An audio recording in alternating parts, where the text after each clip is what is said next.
What's up, Michelle? Yes, I am back.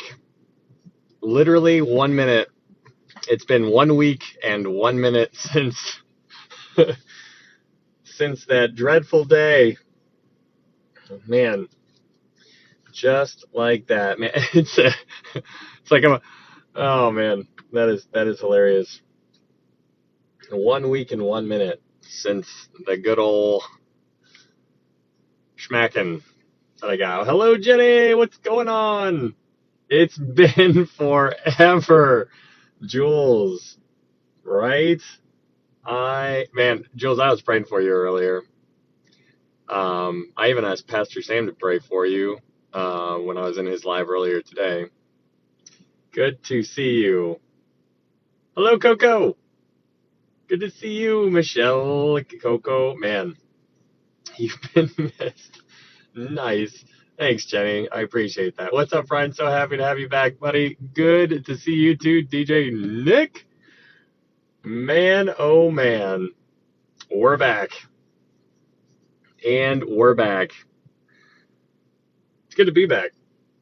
It's kind of crazy when it was just like when they took out my live access for that week, and we were only like an hour into the live last time. It's like, like when you feel like you got to sneeze, and then you just like you do the whole ha, ha, ha, and then it just goes away. That's how I've been feeling for an entire week with all the stuff that we've been like. We got so much to talk about, and so then when I couldn't, I was just like, it's just like I've been holding in that sneeze. So Ryan, what's up, Meredith? Good to see you. Somebody reported me, or I don't know how it really works. Maybe there's somebody in here who reported me for I don't know, hate speech or something like that, just because I was talking about things that are in the Bible. But yeah, it's a very, very interesting thing. Yeah, Jules, no problem. Happy to do it. Happy to do it. But yeah, we're not gonna, just so you guys know, we're not gonna be getting into a crazy recap at all, just because of how much time. So this might be like the one time where we don't really do a recap. We might just dive on into it. And figure it out as we progress, which is kind of unfortunate. But since I couldn't go live until 2, we're like an hour and a half behind schedule, which is typically the time where we normally spend talking about stuff going on in the world with Israel and whatnot. And so the recap might have to take a seat in the back this time. I can't stick around, but it's good to see you back in action. Thanks, Meredith. I appreciate it. That's fine. Welcome back. Thank you. Welcome back for the time being, just until it happens again, because it's for sure going to happen again. I don't know how many times you can actually get bananaed before they just take away your account. So let's be real careful. Yeah, I know. I mean, sometimes I feel like I'm being careful, and then other times I'm just like, you know what? I don't even care. And then I'm just going to say the thing. But it's not even in a hateful way, so it's unfortunate that people view it as, I don't know. Hello, what's up, Millie?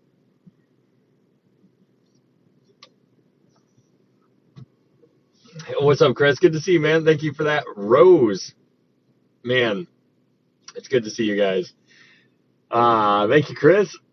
My voice is probably like 85-90% back, so that is a good thing. Little by little, it's been coming back. So, hey, thank you, Jim. um,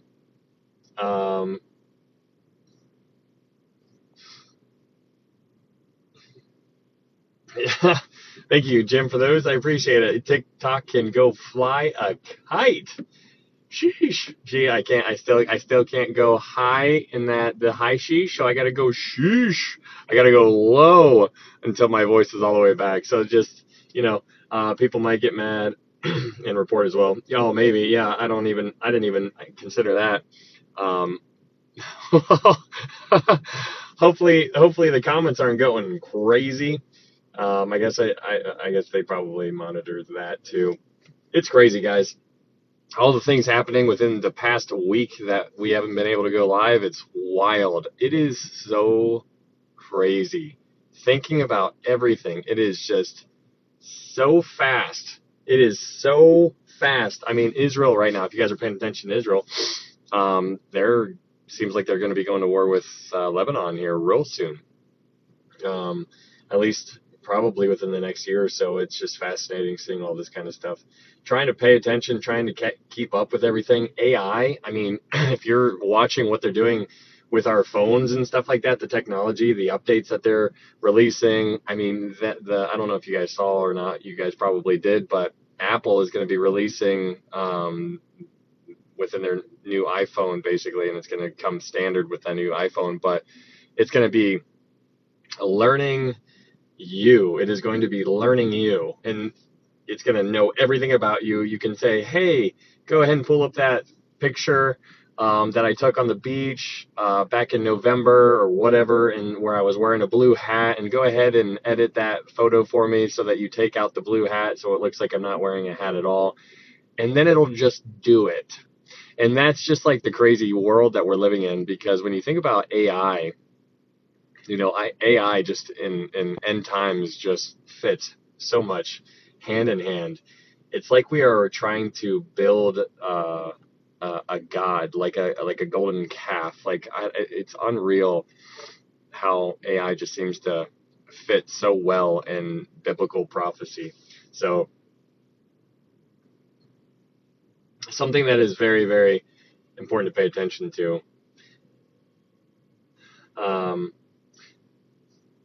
There has been a lot of people getting bananaed that are reading the Bible. Oh man, that is an unfortunate thing. Sheesh is sheesh.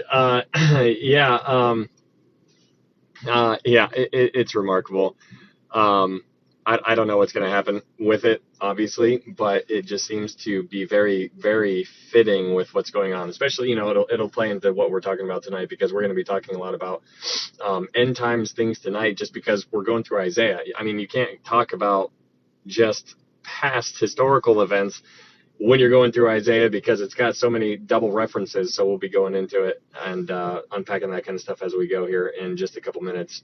We'll just get started in just a couple minutes, give people like another minute or two, and then people can join as they will. And as per usual, all this will be uploaded onto YouTube if you guys are interested. And it was actually pretty funny. Amy, I haven't actually seen her in here, but she messaged me yesterday. She's like, "Hey Ryan, just so you know, I'm all caught up on YouTube." I'm like, oh my goodness, there are so many videos and so many hours. And she's like, "Yep, I'm all caught up." I'm like, good for you. And she's like, "I was just wondering why there hasn't been an upload lately." And I'm like, I thought it was the funniest thing, because she must not have known that I got bananaed for a week. But I thought that was pretty cool that she was watching all of those. Very, very, very neat. Very cool. AI is going to usher in the beast system. They will know your every move. I agree completely. Jesus lives. I agree completely. Okay. Longest week ever. Good to see you, Amanda.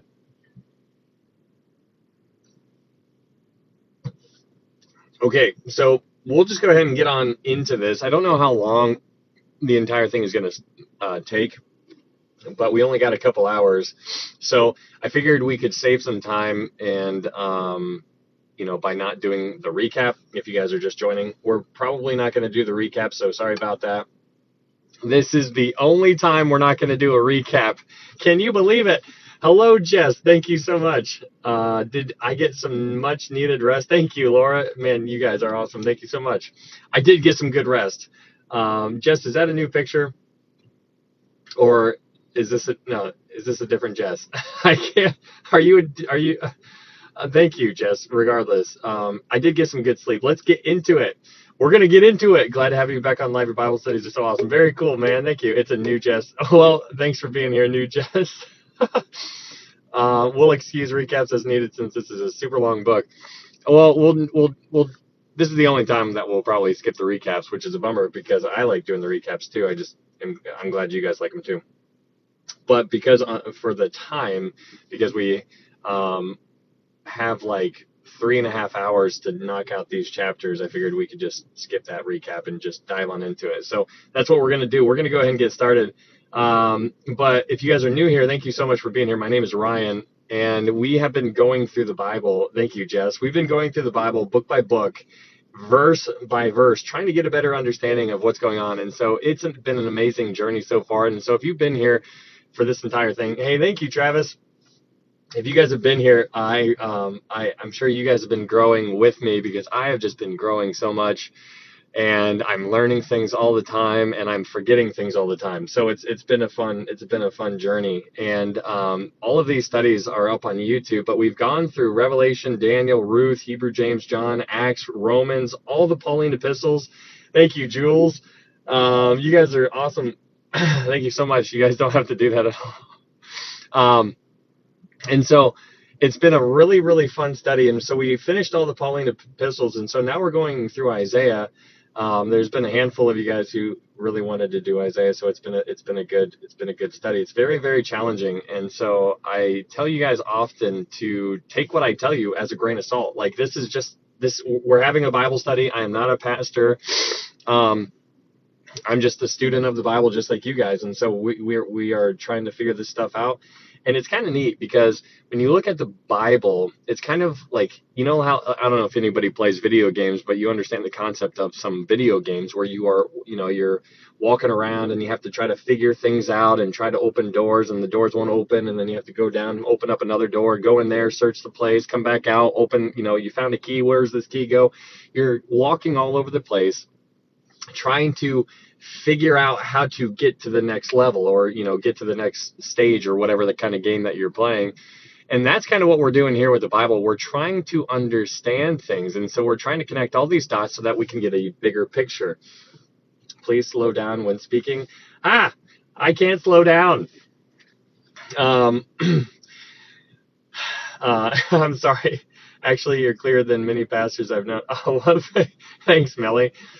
I know you think that, Melly. Okay, so anyways, very, very cool stuff. So hopefully you guys are learning. But as per usual, I'm not telling you what to think. I am telling you a way to think. And what I want you guys to understand is what the verse that is really important to remember is Acts chapter 17, verse 11. Because in Acts chapter 17, verse 11, it says, "These are more fair-minded than those in Thessalonica, and that they received the word with all readiness, and they searched the scriptures daily to find out whether these things were so." So the challenge to you is to hear and then to search. To hear and then to search. Like, you need to test me, because like I could be wrong. Like, I tell you guys that all the time. I'm like, I went out to breakfast with my dad a couple days ago. And I was like, Dad, I cannot wait to go home, to get to heaven. I can't wait to get to heaven so that I can find out how wrong I was on some of these topics. I can't wait. Like, I'm like, in my mind, I think I'm right in a lot of areas. But the reality of it is that I'm probably wrong in some of the areas. And so that's very interesting because, when we look at the Bible, the way that hello, Alyssa, good to see you. When we look at the Bible, we tend to view the Bible as there's some gray areas, right? Like, oh, okay, this might be, like, how do you see it? Oh, like, oh, you and I see things differently. Oh, okay, it's not that big of a deal. It's not a salvation issue. And, we try to smooth things over with one another when we see things differently because we don't want to, burn any bridges between one another. But what's really interesting to consider, and I was talking to my dad about this, it's really interesting to consider that there is a right answer from God's perspective, right? Because from God's perspective, which is the only perspective that matters, he is looking at his Bible, the Bible, this word, he's looking at it and he's like, what gray area? What gray area are you talking about? Where's the gray area that you guys see? I don't see it. And so what's so interesting is that from our standpoint, from our human standpoint, we're trying to figure it out. and we're trying to balance all these other humans in our life, and we bring their emotions and their feelings into our equation, which isn't the way that we need to be doing it. And so it's just so fascinating to see how we try to like tiptoe around certain things, and we don't want to talk about other things, and then we call it a gray area, and we're not really sure, and it's not a reason to divide. But what's really important to understand individually for you and for me individually, it is a black and white issue. No matter what it is, whatever topic you're talking about, it is a black and white issue. It's fascinating thinking about that. What's up, Willie Bird?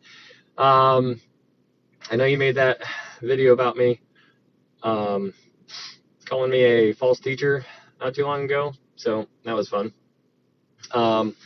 So yeah, just an interesting kind of way to view things. Step up. But I'm sitting down. I don't know how to step up. How does one step?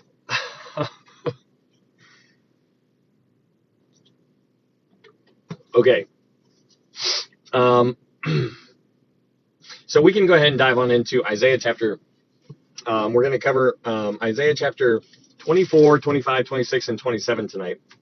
So that's what we're going to be covering, because last time we covered Isaiah 23 last time, and it was a good topic. And so we'll dive on into Isaiah 23 and just kind of talk about Isaiah 23 real quick, just in case you guys missed it, just so we can fly by Isaiah 23 and then just get right on into Isaiah 24. But in Isaiah 23, we talked about Tyre and Sidon. So Tyre and Sidon were the two nations that were mentioned in Isaiah 23. And what's interesting about that is that Tyre is no longer. Sidon is still here, but Tyre was destroyed. Because if you guys remember, when we went to Ezekiel 26, it talked about the 70 years where they would be. It's in Isaiah 23 verse 15. In Isaiah 23 verse 15, it says, "Now it shall come to pass in that day that Tyre will be forgotten 70 years, according to the day of one king. At the end of 70 years, it will happen to Tyre as in the song of the harlot." So we talked about those 70 years and how those 70 years that the southern kingdom, Judah, was in captivity by Babylon. But then after the 70 years, the Medes and the Persians take over. And so the Medes and the Persians take over, and Nebuchadnezzar ended up laying siege against Tyre, but he didn't destroy it completely. So it was still there. And so then after Babylon goes away, the Medes and the Persians come up, and they kind of help rebuild Tyre. But then after the Medes and the Persians go away, then Alexander the Great comes up, and he's like, you know what? I'm going to absolutely destroy Tyre. And so that's what he ends up doing. And so that's what Ezekiel 26 was talking about, because Tyre was destroyed. There wasn't a brick on top of another. They were cast into the sea. All of those things, the rocks that were left over there were used for fishing nets. All of that stuff was prophesied about. Very fascinating kind of stuff. But I thought it was very provocative in a sense to understand that in Isaiah 14, you learn about Babylon, and then in the same chapter, it tells you about Lucifer. So in Isaiah 14, you have Babylon and Lucifer, and that's where you get a lot of information about Lucifer. But then in Ezekiel 28, you learn about Tyre and Lucifer. So you have Babylon and Lucifer, and Tyre and Lucifer. Babylon, Tyre, Lucifer, Lucifer. It's very fascinating when you see the connection there, with Lucifer being at the centerpiece for some reason. But Tyre was destroyed. And so that's what's interesting about the entire thing, because we know that Babylon is very, very emblematic in the Bible in many different aspects, because in Genesis it talks about how, Babylon, the first world empire of sorts, if you will, with Nimrod being the first dictator, and then Babylon coming up in Revelation 18 and 17 and 18 and whatnot, talking about how Babylon is fallen.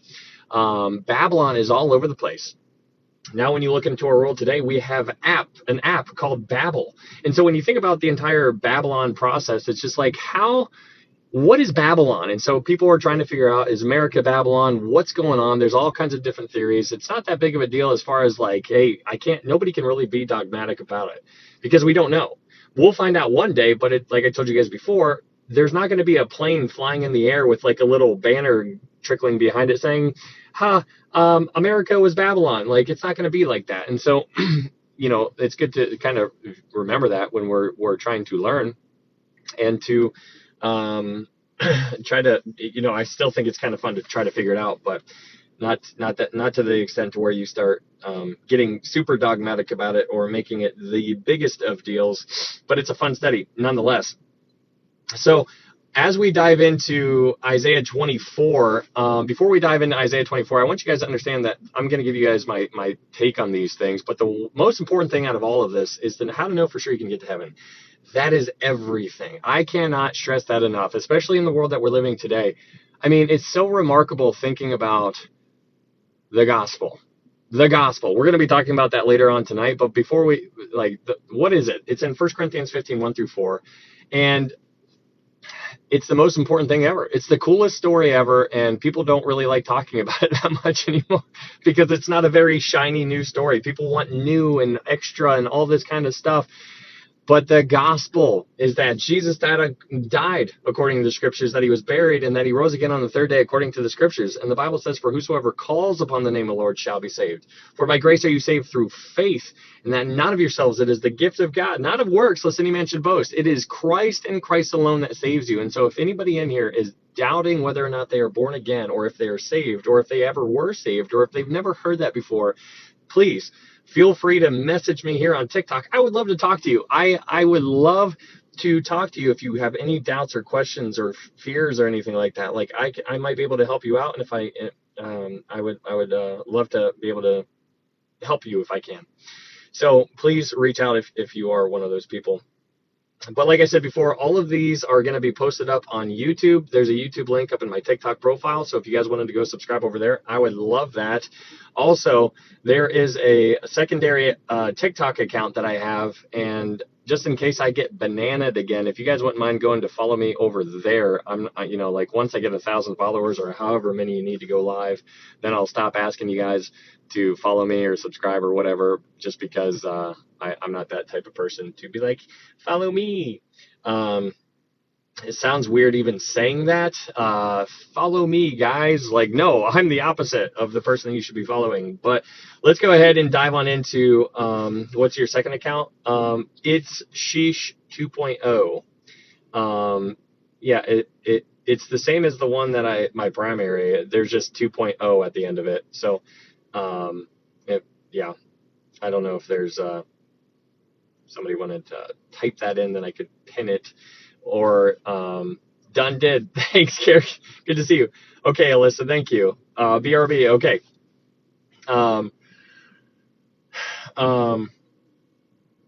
Let's go ahead and get into Isaiah 24 then. So in Isaiah 24, as we're diving into it, we covered a couple of chapters last time, so some of this might be like a little bit of a recap for you, but might as well start at the beginning because we only got like 6 verses into chapter 24.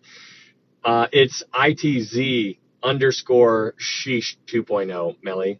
You had one job. You had one.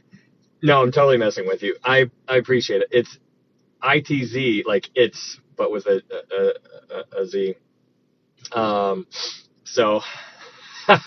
Okay. So in Isaiah 24, so we're going to cover Isaiah 24 through 27. And 24 through 27 is going to be shifting from the individual nations to the Great Tribulation during the Tribulation and Great Tribulation period, which is what a lot of people actually look at these chapters as being. So it's really fascinating. And so as we go through these chapters, I want you to think futuristic, because 24, 25, 26, 27, it is got a futuristic feel to it, or eschatological, whatever you want to refer to it. It's a futuristic situation going on. And so if you keep that in mind as we read these chapters, that will help you kind of navigate. Because what's challenging about the book of Isaiah is that Isaiah, like, imagine like I'm a camera dude, right? Like, you know those huge lenses Like when they want to zoom out, they go this way. When they zoom in, they go this way. And so that's kind of what Isaiah is doing. He's zooming out. He's zooming out into the future, and then he zooms back in, and it's like what's going on during his local time. So a lot of the things that Isaiah talks about, thank you, Yogi. Hey, good to see you. A lot of the things that Isaiah ends up talking about has a double kind of reference. And so it's difficult, which is why Isaiah is so challenging, because there's so many things that are like, hey, is this applicable back then, or is this applicable in the future? So the answer to those questions is sometimes it's applicable back then, but sometimes it's applicable in the future, and then sometimes it's applicable to both. And so it's really interesting, and that's what's challenging about the book of Isaiah. So just keep that in mind, that 24, 25, 26, 27 is going to be futuristic, largely in part. And there's going to be double references. So let's go ahead and dive on into chapter 24, verse 1. Thank you, Kay. In Isaiah 24, verse 1, it says, "Behold, the Lord makes the earth empty and makes it waste, distorts its surface and scatters abroad its inhabitants." So here in verse 1, it's this is what people believe is most likely referring to. What in the world is that? Thank you. And thank you for that, Kay. Thank you so much. Okay, so in verse 1, it says, "Behold, the Lord makes the earth empty and makes it waste, distorts its surface and scatters abroad its inhabitants." Now, again, like how we said before, if you keep in mind that this is a futuristic kind of vibe to it, that this is most likely referring to the tribulation, great tribulation period, it's going to help you out. So in verse 1, it says, "Behold, the Lord makes the earth empty." So that's interesting, right? Because, like a lot of times he uses, he like for an Isaiah specifically, he uses the Assyrians to enact his judgment. He uses the Babylonians to enact his judgment. Here it says, "Behold, the Lord makes the earth empty and makes it waste, distorts its surface and scatters abroad its inhabitants." So let's read verse 2 and 3. In verse 2, it says, "And it shall be, as with the people, so with the priest, as with the servant, so with his master, as with the maid, so with her mistress, as with the buyer, so with the seller, as with the lender, so with the borrower, as with the creditor, so with the debtor. The land shall be entirely emptied and utterly plundered, for the Lord has spoken this word." So here in verse 2 and 3, what he's doing here is he's contrasting everything. He's telling you black, and then he's telling you white. He's telling you black, then he's telling you white. He's telling you servant, then he's telling you master. He's telling you maid, then the mistress, the buyer, the seller, the lender, the borrower, the credit, the debtor, all of those things. And so it's going to essentially be affecting everybody. That's the entire world. He's basically summarizing what's everybody on the earth here. But then when we get to verse 4, it says, in verse 4, it says, "The earth mourns and fades away. The world languishes and fades away. The haughty people of the earth languish." I don't know why these things keep popping up, man. In verse 5, it says, "The earth is also defiled under its inhabitants, because they have transgressed the laws, changed the ordinance, broke the everlasting covenant." Okay, this is about where we got cut off last time. And so we're gonna talk about this for a second. But this is a very interesting thing, because in verse 5 it says, "The earth is also defiled under its inhabitants, because," every time you see the word "because," it's a very important thing to pay attention to, because yay, it's very good to pay attention to the word "because." Whenever you see the word "because," if you don't understand what's going on, it's because you missed what it was just talking about. So here it's telling you what's going on. It says because. Why what? Because what? So it says, "The earth is also defiled under its inhabitants, because they have transgressed the laws, changed the ordinance, broke the everlasting covenant." Now, the question on the table that we talked about last time is, what is the everlasting covenant?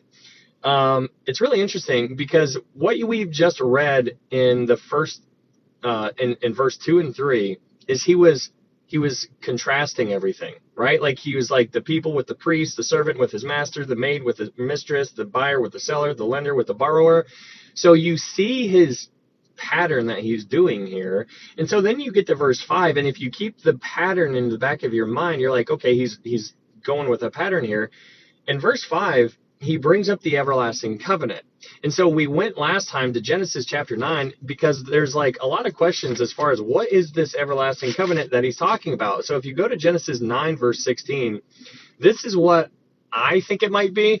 And so you can kind of dive into it for yourself and see if you come up with something different. But in Genesis 9, verse 16, it says this. Genesis 9:16, it says, the rainbow shall be in the cloud, and I will look onto it, or on it, to remember the everlasting covenant between God and every living creature of all flesh that is on the earth. So the rainbow, this everlasting covenant. Now it's fascinating to think about the everlasting covenant that he put up into the sky, the rainbow, promising that he would never flood the earth again with water. That's what's so interesting about it. I remember being probably like real little. I would say probably like 9 or 10 years old or something like that. And I remember my mom talking to me about the rainbow, and I remember saying like, well, wait a second, it says that he would never flood the earth again with water. I was like, but what about sand? Or what about this or that or this? And she's like, or what about fire?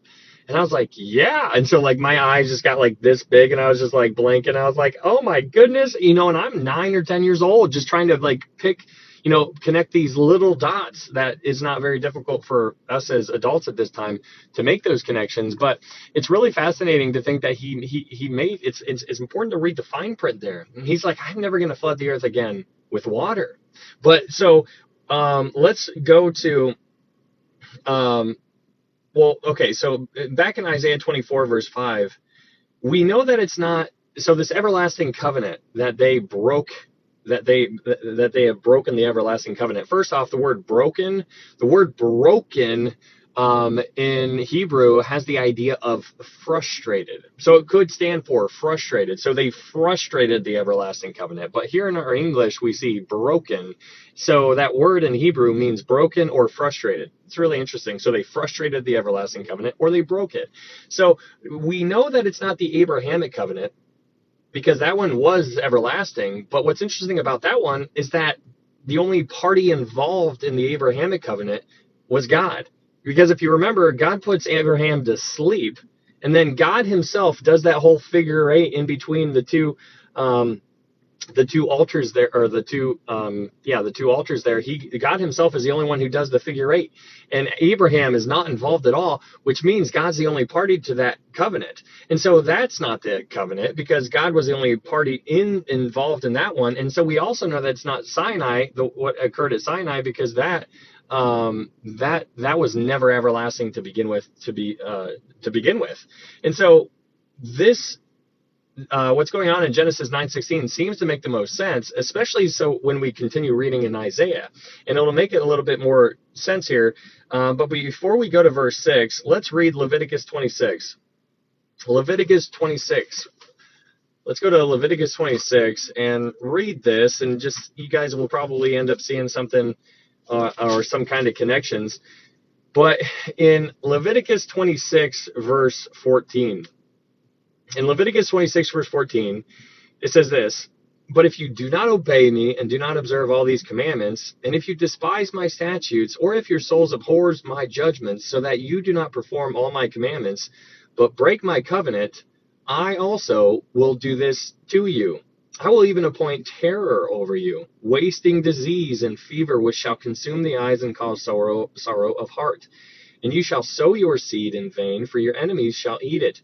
I will set my face against you, and you shall be defeated by your enemies. Those who hate you shall reign over you, and you shall flee when no one pursues you.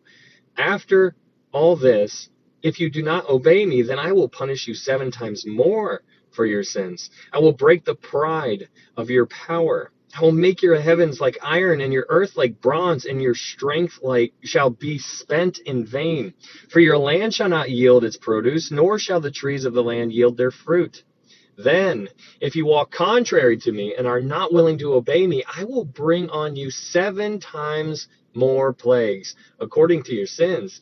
I will also send wild beasts among you, which shall rob you of your children, destroy your livestock, and make you few in number, and your highways shall be desolate.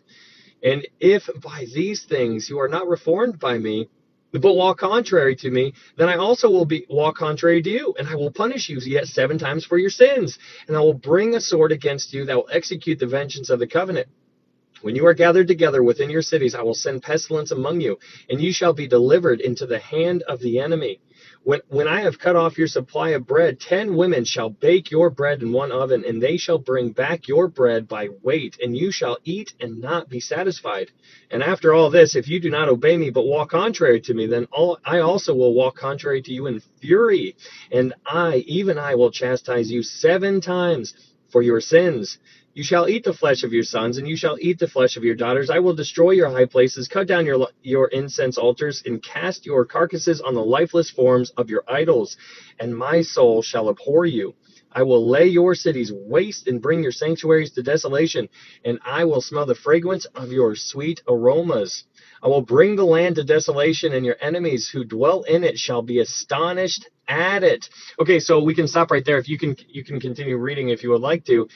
But what I want you to understand here in Leviticus 26 is I'm sure as I was reading, many of you are probably being like, well, wait a second, that's connecting over here. This is connecting over here. There's a lot of stuff that seems to be paralleling what's going on in the future and the books that we read, specifically Revelation. You're seeing a lot of things. You see 7 times. There's a lot of 7s involved there, right? Like, why is he saying 7? 7 times I'm going to punish you 7 times more, 7 times, 7 times, 7 times, 7 times. Why is it 70 times 7? How many weeks of years is it? It's 70 times 7. That's 490 years. How many times should we forgive? 70 times 7. What's that? 490 times. It's 70. 70. If we go back to Isaiah 23, how many years was Tyre going to be forgotten? 70 years. And so it's interesting when you start paying attention to this heptadic structure that we're seeing here, where you're recognizing the patterns of numbers here. But what's fascinating about this is what we read is that this is applicable to Israel. He's talking to his people. These are the Jewish people. And so it's so fascinating when you just stop and you think about Israel for a second, because these people are so hard-headed. They God's telling them straight up. He's like, this is what we're doing. This is how it needs to be. And if you don't listen to what I'm telling you, this is what's going to happen. He's like, hey, you want the carrot or do you want the stick? He's like, this is how it's going to be. And so it's fascinating because you have chastisement, you have distress, you have drought, you have beasts, you have disease, you have famine, you have dispersion. And if you go and you read some of the stuff that's happening in Revelation, a lot of these things coincide with what's going on in Revelation. And there's definitely some connections there, but it's just very fascinating. Like the beasts, I don't know if you guys remember in Revelation chapter 6, well, what is it? I think it's the pale horse, maybe. The pale horse might be the one where wild beasts are running on the earth and they're basically attacking humans during the tribulation. It's fascinating seeing this kind of stuff, but that's what he was talking about. But it's also interesting because if you remember how a Jewish person thinks, they see patterns. And so when they look at prophecy, a Jewish person, when they think of prophecy, they think of patterns. You and I, when we see prophecy, we think that there was a prediction and then sometime in the future there's a fulfillment. That's how an American mind thinks, but that's not how a Jewish mind thinks. We need to learn to think like a Jewish person. Why? Because this is a Jewish book and we worship a Jewish God. So you have Israel being punished. He's like, hey, God's talking to him. He's like, hey, if you guys don't listen to me, this is what's going to happen. If you keep on not listening, this is what's going to happen. And so obviously, if you read the Old Testament, it is all about Israel just going through ups and downs, hills and valleys, getting further and further away from God. And what the interesting thing is about the entire thing is that when Israel was doing poorly, a lot of the times they would turn back to God. When Israel was doing high and mighty and look at how awesome we are, then they would stop looking to God and they'd be looking at things that they could get into. It's interesting how often that is the case for ourselves. When we are doing good and we're on top of the world and I can't be touched and I'm invincible and all these things, we forget God because who needs him? And so, but when our life is falling apart, it's crazy, because then all of a sudden when my life is falling apart, I'm like, God, please, what can I do? And you are not doing anything but pleading and praying to God. And so Israel's the same way. So it's not a thing, like, we need to be careful on how we look at them, because they're just like we are. We're just a mess.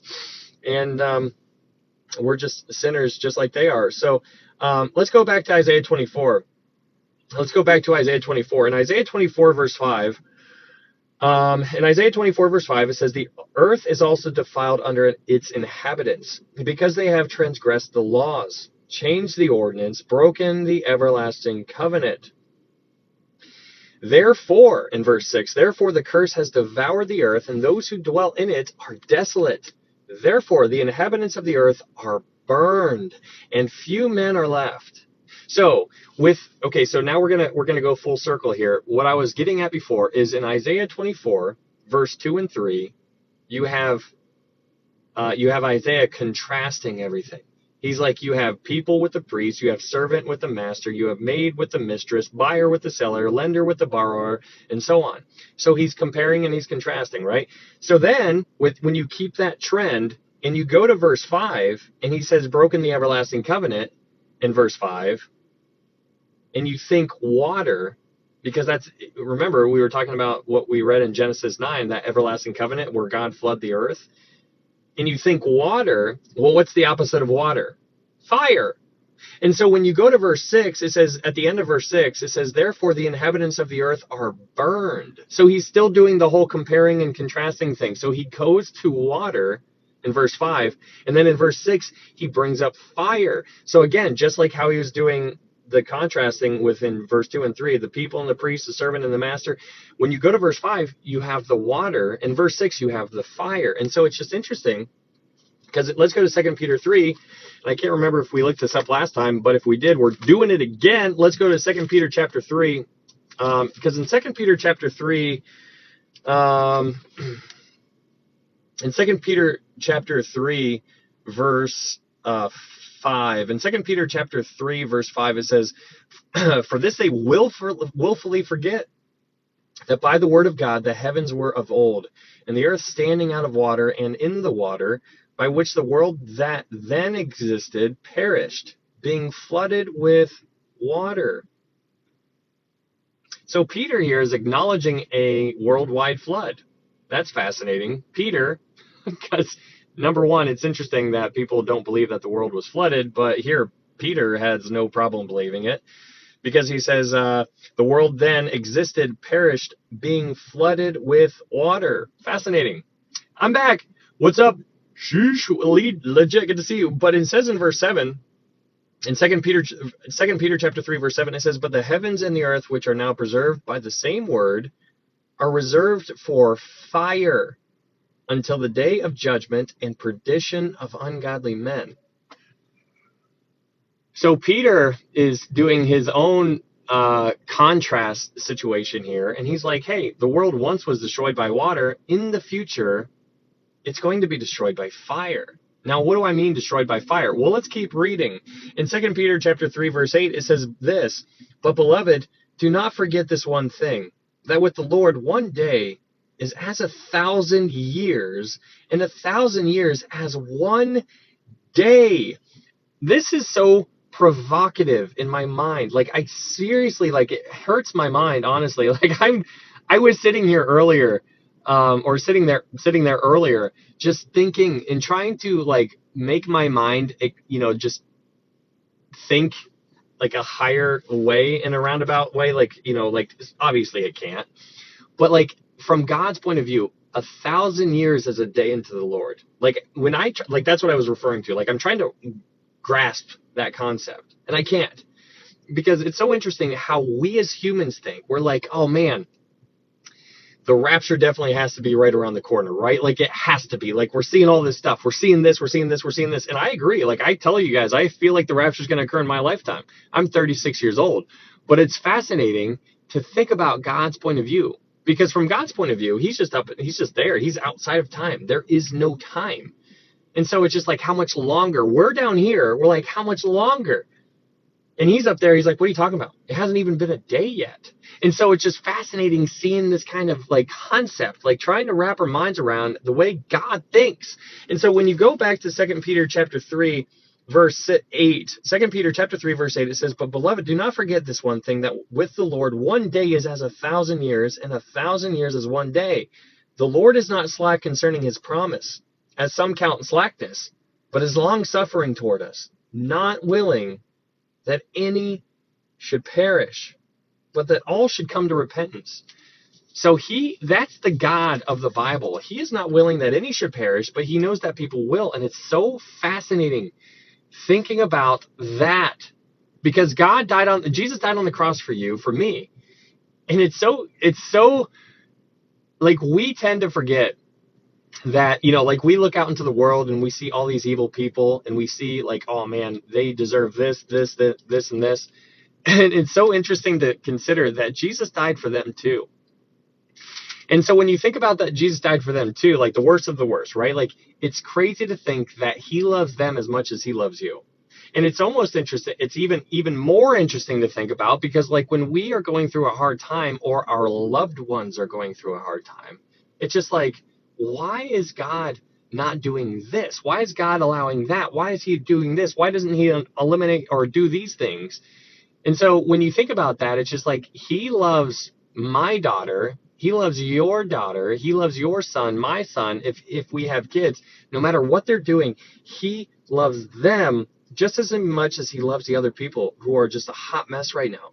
And it's crazy to think about that, but he's not willing that any should perish, even those people who deserve to perish. And such were some of you, is what Paul tells us, because Paul tells us, he's like, you guys have forgotten where you came from. He's like, you guys used to be those things. And so when you go to 2 Peter chapter 3, verse 10, it says, but the day of the Lord will come as a thief in the night, in which the heavens will pass away with a great noise, and the elements will melt with fervent heat. Both the earth and the works that are in it will be burned up. So the elements will melt with fervent heat. Both the earth and the works that are in it will be burned up. I mean, that is crazy. If I was to go up to a second grader and I was going to say, hey, what should we be focusing on right now? Should we be focusing on these things over here that are going to be temporary and they're going to burn up? Or should we be focusing on these things over here that cannot be burned up? If I were just to say it just like that to a second grader, the second grader would be like, oh, well, why would we not focus on these things that are never going to be burned up?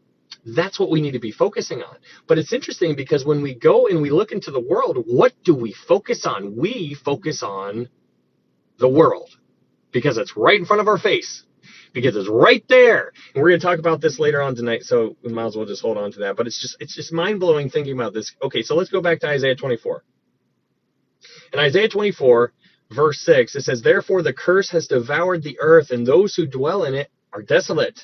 Therefore the inhabitants of the earth are burned, and few men are left. So just to recap, in verse 5, he talks about the water, the broken the everlasting covenant, or frustrated the everlasting covenant. That is most likely referring to Genesis chapter 9. In verse 6, this is talking about 2 Peter chapter 3, where Peter is talking about how the world is going to dissolve with fervent heat. That is fascinating, thinking about those types of things. So then when we go to verse 7, moving on in Isaiah chapter 24, verse 7, it says, the new wine fails, the vine languishes, all the merry-hearted sigh. The mirth of the tambourine ceases, the noise of the jubilant ends, the joy of the harp ceases. They shall not drink wine with a song. Strong drink is bitter to those who drink it. The city of confusion is broken down. Every house is shut up, so that none may go in. There is a cry for wine in the streets. All joy is darkened. The mirth of the land is gone. In the city desolation is left, and the gate is stricken with destruction. When it shall be thus in the midst of the land among the people, it shall be like the shaking of an olive tree, like the gleaning of grapes when the vintage is done. So you get this whole concept of what is actually going to be happening during this time, and clearly this seems to be futuristic. If you guys can see it, I'm not telling you what to think. I'm just telling you this is how I see it, and others do as well, and it makes sense. All not good stuff going on here, right? But in verse 13, in the middle of verse 13, it says, "It shall be like the shaking of an olive tree." Now that seems to be echoing what we went through a while ago in Isaiah 17. Verse 6, because in Isaiah chapter 17, in Isaiah chapter 17, verse 6, it says, "Yet gleaning grapes will be left in it, like the shaking of an olive tree. 2 or 3 olives at the top of the uppermost bough, 4 or 5 in its most fruitful branches, says the Lord God of Israel." So, seems to be echoing what we already covered in Isaiah chapter 17. So, let's go to verse 14. Isaiah chapter 24, verse 14.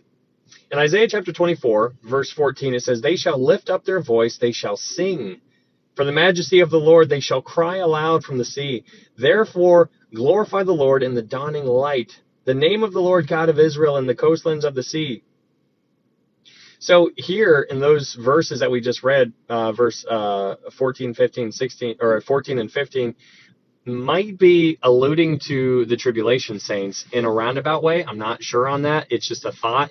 You can, see if it fits on the way you guys view things.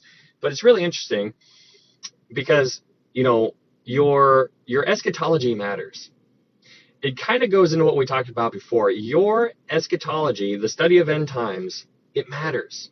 It really matters. How you interpret things. Are you amillennialist? Are you postmillennialist? Or what are you? These things matter, and you can tell a lot by what people believe when they tell you what they are. Because your hermeneutics, your theory of interpretation, right? There are some people who study the Bible a lot, and they just think that the Bible is very allegorical. They think that this is just a saying, and it's not a real thing. It's not actually going to take place. It's not literal. Then there's people like me who take the Bible very literal. And so the more I study the Bible, the more literal I take it. So when you understand in the end times, in the book of Revelation specifically, there's going to be, there's 3 types of saints, really, if you want to put them in different buckets. So in one bucket, you have the Old Testament saints. Those are the people before Jesus died on the cross. Everybody who was a Christian before Jesus, Abraham, Isaac, Jacob, Joseph, whatever, David, all those guys. Those are Old Testament saints. Then in this bucket, you have people like me and you. If you are born again, you are in the church bucket. That is us. We are the New Testament saints. But then in the last bucket, you have the tribulation saints. And that's fascinating because there are people who are going to enter into the tribulation who are lost. And as they are in the tribulation, they will get saved during the tribulation. So there's 3 different buckets of saints. There's Old Testament saints, New Testament saints, and then the tribulation saints. So it's really interesting. So that's what this seems to be alluding to here, the tribulation saints. But let's move on in Isaiah 24. In Isaiah 24, verse 16, it says, "From the ends of the earth we have heard songs. Glory to the righteous. But I said, I am ruined, ruined. Woe to me, the treacherous dealers have dealt treacherously. Indeed, the treacherous dealers have dealt very treacherously." Now, what's interesting,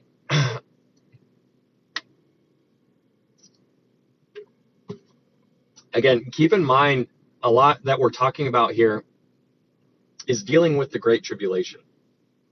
A lot of the stuff here that we're dealing with is dealing with the Great Tribulation. And so when you think about the Great Tribulation, is that just like, where do we even get that from? Let's go to Matthew 24. Let's go to Matthew 24.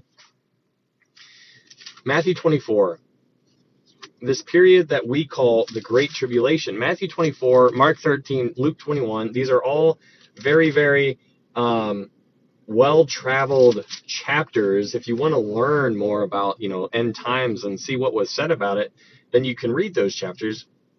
There's differences within Mark 24 and Luke 21, but they're subtle differences, but they're important differences that we need to zoom in on because it's kind of fun when you pick those things up. Um,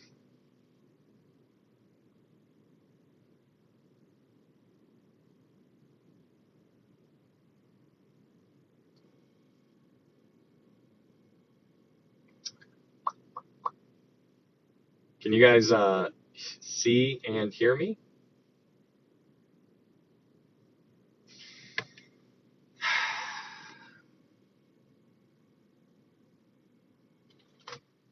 What in the world?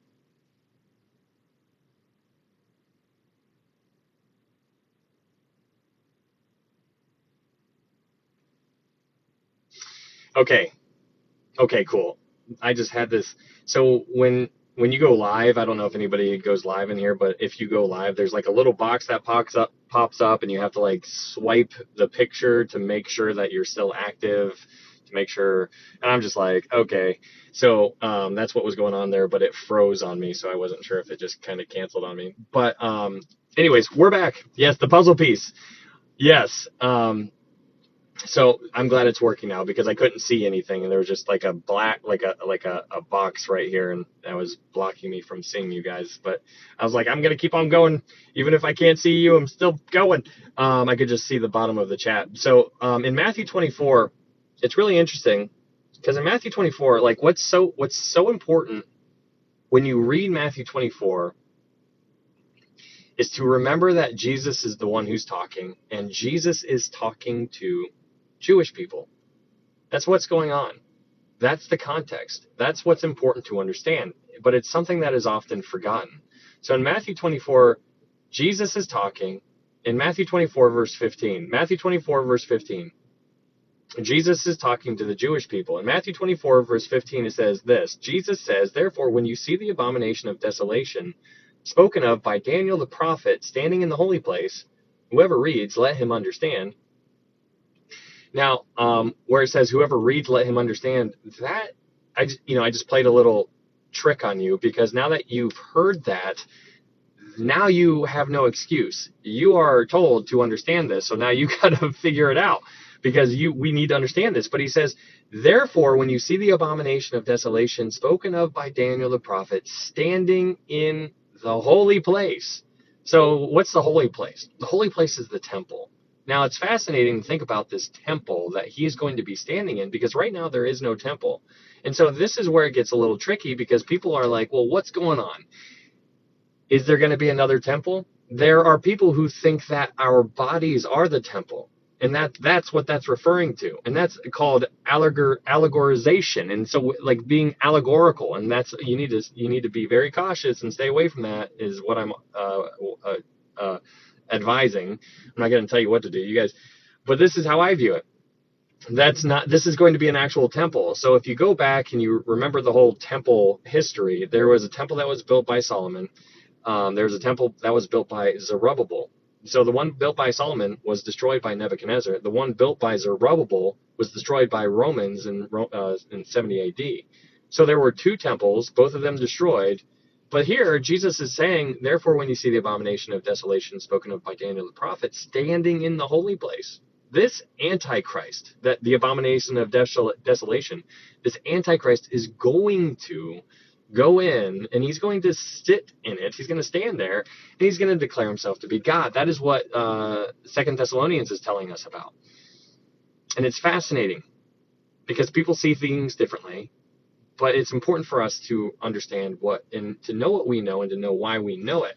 So that's why it's very interesting. But when we go back to Matthew 24, verse 16, in Matthew chapter 24, verse 16, it says this: "Then let those who are in Judea flee to the mountains." So clearly, he's talking to the Jewish people. He says, "Then let those who are in Judea flee to the mountains." This is intended for the Jewish people. Why? Because it's all about the Jewish people. It is the time of Jacob's trouble, the time of Israel's trouble. So when you go to verse 17, Matthew 24, verse 17, it says, "Let him who is on the housetop not go down to take anything out of his house. And let him who is in the field not go back to get his clothes.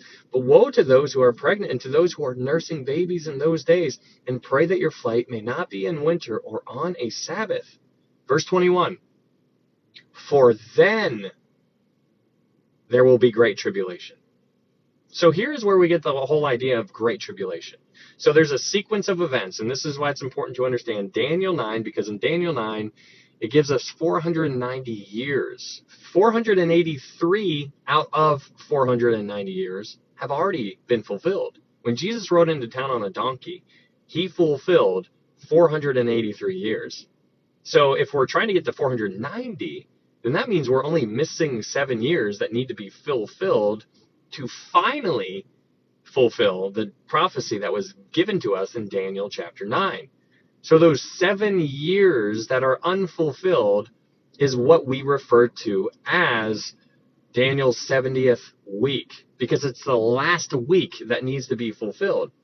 So the first 3.5 years is called the tribulation. The last 3.5 years is called the Great Tribulation. So in Matthew 24, verse 21, it says, "For then there will be great tribulation, such as has not been since the beginning of the world until this time, no, nor ever shall there be. And unless those days were shortened, no flesh would be saved. But for the elect's sake, those days will be shortened." Now this verse, that verse right there that we just read, obviously we understand that there's going to be a great tribulation. We understand that the point for the great tribulation is because of the Jewish people. It is to wake them up, shake them awake, like they're not waking up. And so when you go to, like, it's important to understand, because when Jesus rode into town and they missed the time of their visitation, that's why there's this corporate blindness. They are blinded because they missed the time of their visitation. That's what Romans 11:25 is talking about. They are going to be blind in part until the fullness of the Gentiles. So when the rapture occurs, then there's going to be a time, and then shortly after that time, their eyes are going to be open, and then they're going to see. But they're blind in part, but it's temporary. It's a temporary blindness. And so that's what's so fascinating about our world today, because when you look at the Jewish people, the majority of them do not acknowledge Jesus as Lord. Nope, that's not an okay thing to them. But when you go back to Leviticus, if you remember what we read in Leviticus, how God was talking to the Jewish people, and he's like, hey guys, if you keep doing this, you're going to get punished 7 times. This is going to happen 7 times. You're going to get 7 times more punishment, 7 times more punishment. It is a constant shaking of God's people. It is a constant trying to wake them up. And so with that in mind, with everything that we just talked about, let's go to Daniel chapter 12. In Daniel chapter 12, verse 1, in Daniel 12, verse 1, it says this: "At that time, Michael shall stand up, the great prince, who stands watch over the sons of your people, and there shall be a time of trouble, such as never was since there was a nation, even to that time." So you have this time of trouble that's going to be showing up. And who's in here in Daniel, if you remember, what was Daniel? Was Daniel a Babylonian? No, Daniel was a Jew. Daniel was in captivity in Babylon. And so here, when you remember that Daniel was a Jew, keep that in mind. Let's read verse 1 again. It says, "At that time Michael shall stand up, the great prince who stands watch over the sons of your people." Who's your people? Over Daniel's people. Who is Daniel's people? The Jewish people. So it says, "At that time Michael shall stand up, the great prince who stands watch over the sons of the Jewish people, and there shall be a time of trouble." So you see this whole great tribulation feel going on with everything that we're reading about here in Isaiah 24, and hopefully you're starting to kind of connect some of these dots. I know some of these things we keep going over, but it's good to do. So let's go to let's move on. Isaiah 24. In Isaiah 24, verse 17. In Isaiah 24, verse 17, it says this. Moving on, Isaiah 24, verse 17, it says this: "Fear and the pit and the snare are upon you, O inhabitant of the earth." So here in verse 17, where it says fear and the pit and the snare, this verse is talking about the reign of the Antichrist that Jesus mentioned in Luke 21. If we go to Luke 21 with the idea of the snare in mind, let's go to Luke 21. Luke 21. So I don't know if you guys wanted to look into it for yourself. Matthew 24, Mark 13, Luke 21. They go hand in hand a lot, but you need to be really careful because Luke 21 is different in certain areas than Matthew 24 and Mark 13. So here we're in Luke 21. So in Luke 21, a very, very interesting chapter for all kinds of reasons. But in Luke 21, verse 34. Luke 21, verse 34. In Luke 21, verse 34, it says this, "But take heed to yourselves, lest your hearts be weighed down with carousing, drunkenness, and cares of this life, and that day come upon you unexpectedly. For it will come as a snare on all those who dwell on the face of the whole earth." The cares of this life, man, I'm telling you, like, people, like, we are so, like, it's so funny, like, how we are, man. You really have to fight. It is such a battle to keep a heavenly mindset. It is such a battle, the cares of this life. But you have the snare. So let's go back to Isaiah 24. Here in Isaiah, hello, Blondie. Here in Isaiah 24, verse 17, you have three elements that are going on here. You have fear, you have death, and deception. So fear, death, and deception. I mean, that is a deadly trio right there. Fear, death, and deception. But let's go to verse 18. In Isaiah 24, verse 18, it says this, "And it shall be that he who flees from the noise of the fear shall fall into the pit. And he who comes up from the midst of the pit shall be caught in the snare. For the windows from on high are open, and the foundations of the earth are shaken. The earth is violently broken. The earth is split open. The earth is shaken exceedingly." That is crazy. The earth is violently broken, split open, and shaken exceedingly. Verse 20, it says, "The earth shall reel to and fro like a drunkard, and it shall totter like a hut. Its transgression shall be heavy upon it, and it will fall and not rise again." So in verse 20, it says, "The earth shall reel to and fro like a drunkard." But in verse 19, it talks about the earth violently broken, split open, shaken exceedingly. So if you go to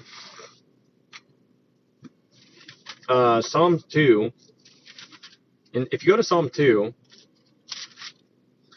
verse 5, in Psalms 2, verse 5, this is like Psalm chapter 2 is kind of like a flyby, like 1,000 miles per hour, just flying over the future of what's going on. In Psalm 2, verse 5, it says, "Then he shall speak to them in his wrath." His wrath. So his wrath is, now we know that we already read in 2 Peter that he is not willing that any should perish. And that's very true. He died for me just how he died for the worst person that we can think of. It's crazy. But he has his limits.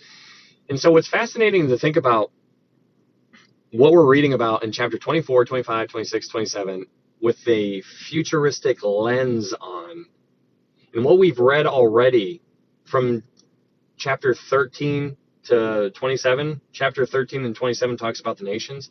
It's really interesting because what we see in chapter 13 all the way to where we are right now in Isaiah is the judgment on the nations. And so when you think about the judgment of the nations on the things that we've already talked about, what you're starting to see is like we're looking at history. We're looking a lot about what happened already and the reasons why it happened. And so when you start to see what's going on, you're like, well, all of a sudden, like, you're like, well, wait a second. These nations got all judged because of this kind of sin right here, this culture, this lifestyle, the things that they were doing in their world that was normal. And you're like, well, yeah, it makes sense that God judged those people for doing all that kind of stuff. Are you kidding me? Like, why wouldn't he judge? And then all of a sudden you're making the connection. You're like, well, wait a second. If he judged those people, then he's going to have to judge us.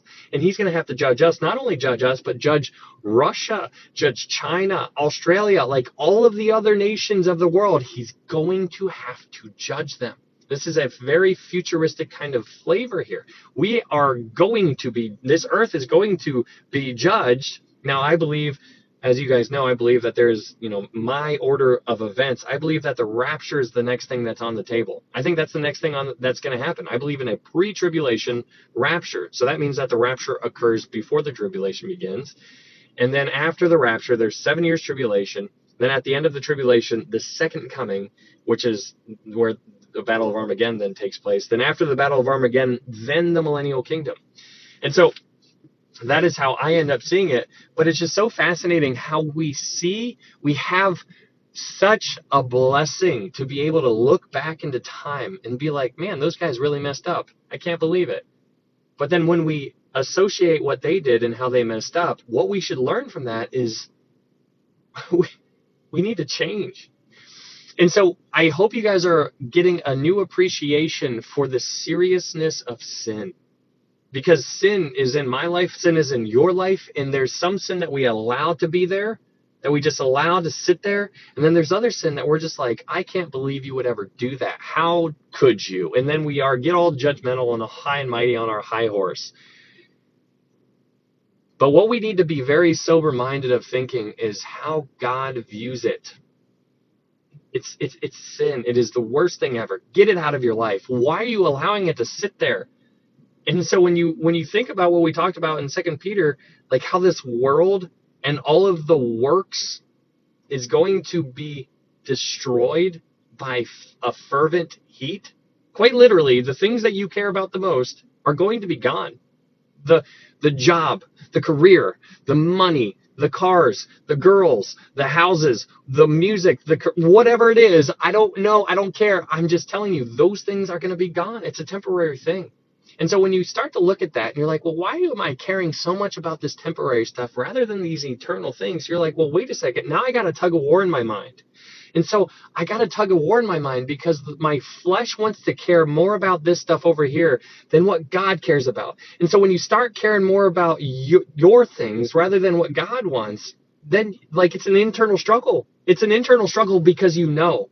And if you know, then it's just like a battle and it's just this war inside you. And you're just like, you can relate a little bit more to Paul because Paul's like, the things I don't want to do, I do. The things I do want to do, I don't. Thank you.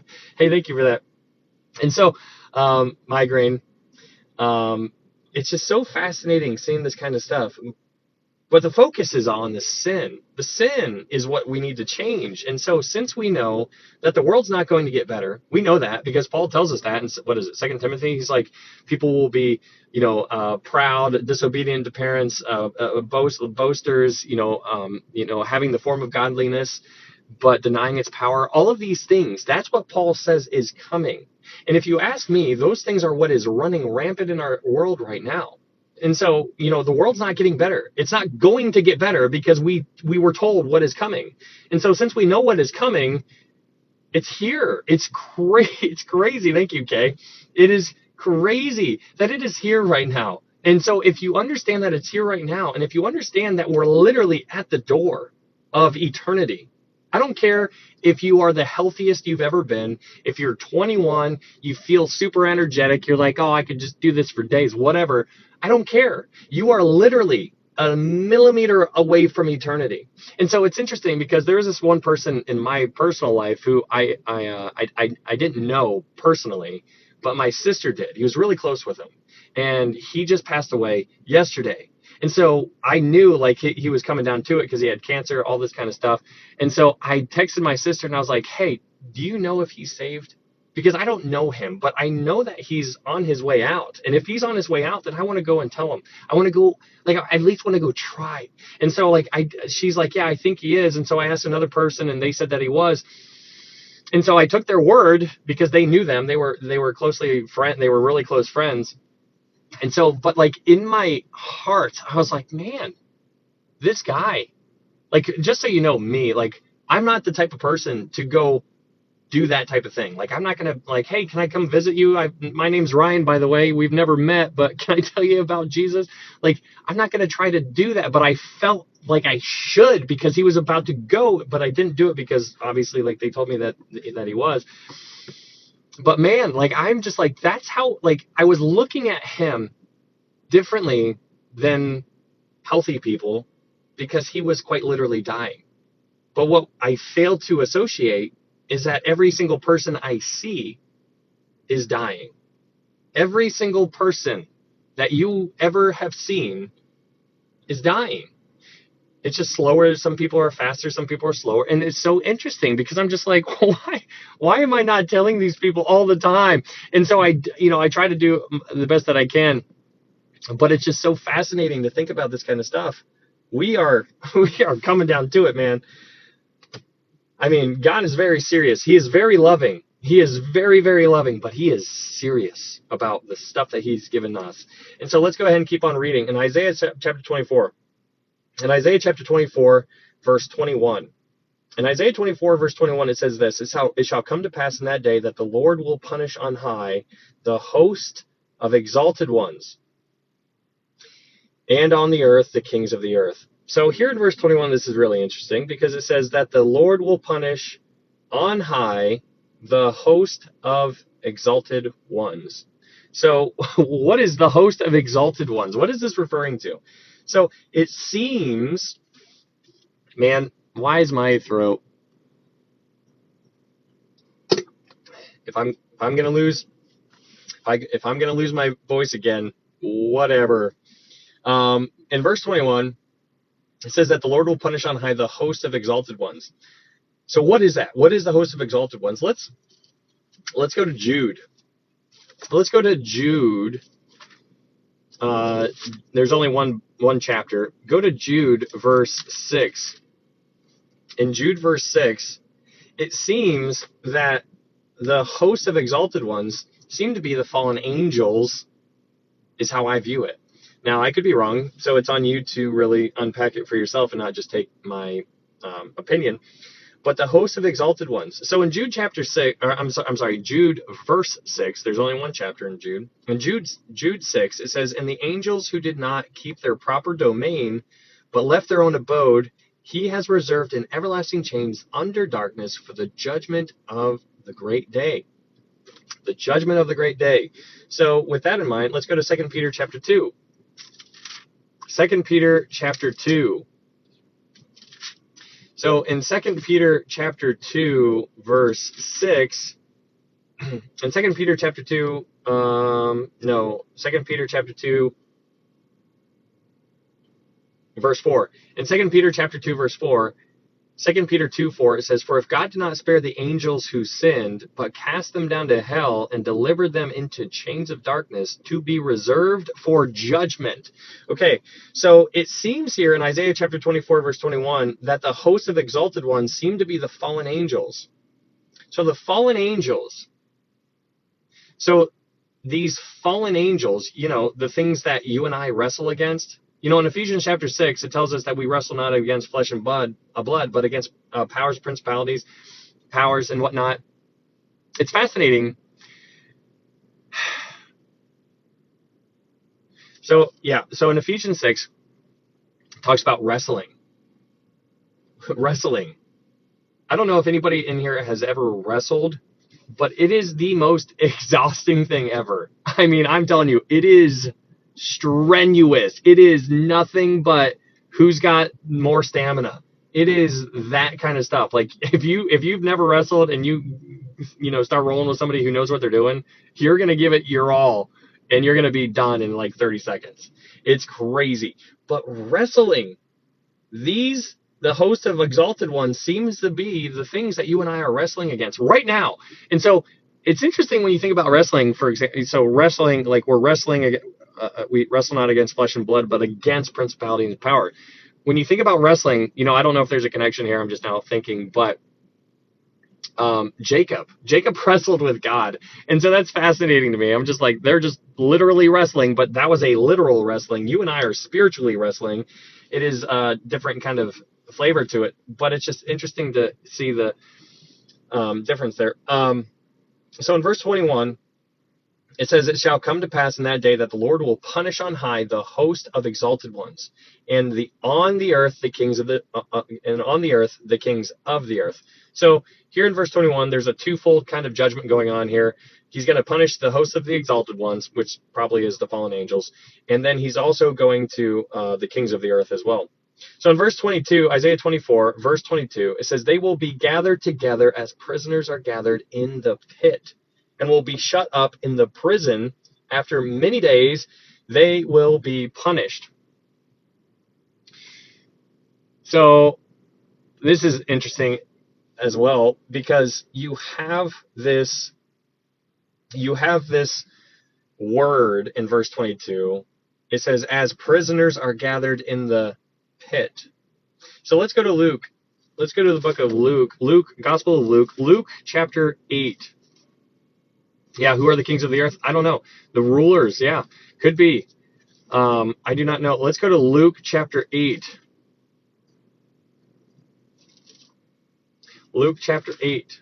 Luke chapter 8. Because if you guys remember in Luke chapter 8, this is probably a story that you guys probably remember. But in Luke chapter 8, in Luke chapter 8, verse 31, it says, well, Jesus is, this is the place where Jesus ends up casting out these demons. In Luke chapter 8, verse 26, it says, "Then they sailed to the country of the Gadarenes, which is opposite Galilee. And when he stepped out of the land, there met him a certain man from the city who had demons for a long time. And he wore no clothes, nor did he live in a house, but in tombs. When he saw Jesus, he cried out, fell down before him, and with a loud voice said, 'What have I to do with you, Jesus, the Son of the Most High God? I beg you, do not torment me.' For he had commanded the unclean spirit to come out of the man. For it had often seized him, and he was kept under guard, bound with chains and shackles. And he broke the bonds and was driven by the demon into the wilderness. Jesus asked him, saying, 'What is your name?' And he said to him, 'Legion,' because many demons had entered him. And they begged him that he would not command them to go out into the abyss." So the word abyss in Luke 8, verse 31, the word abyss is the word pit. So this is interesting. So now let's go back to Isaiah 24.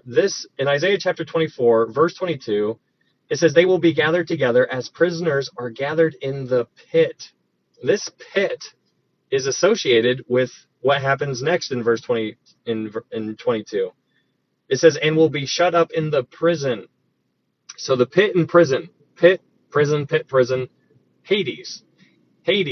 Very interesting to think about this kind of stuff. It's Hades. What is Hades? Well, if you guys remember when we went through the Pauline epistles, Paul ended up talking about it. Let's go to Ephesians.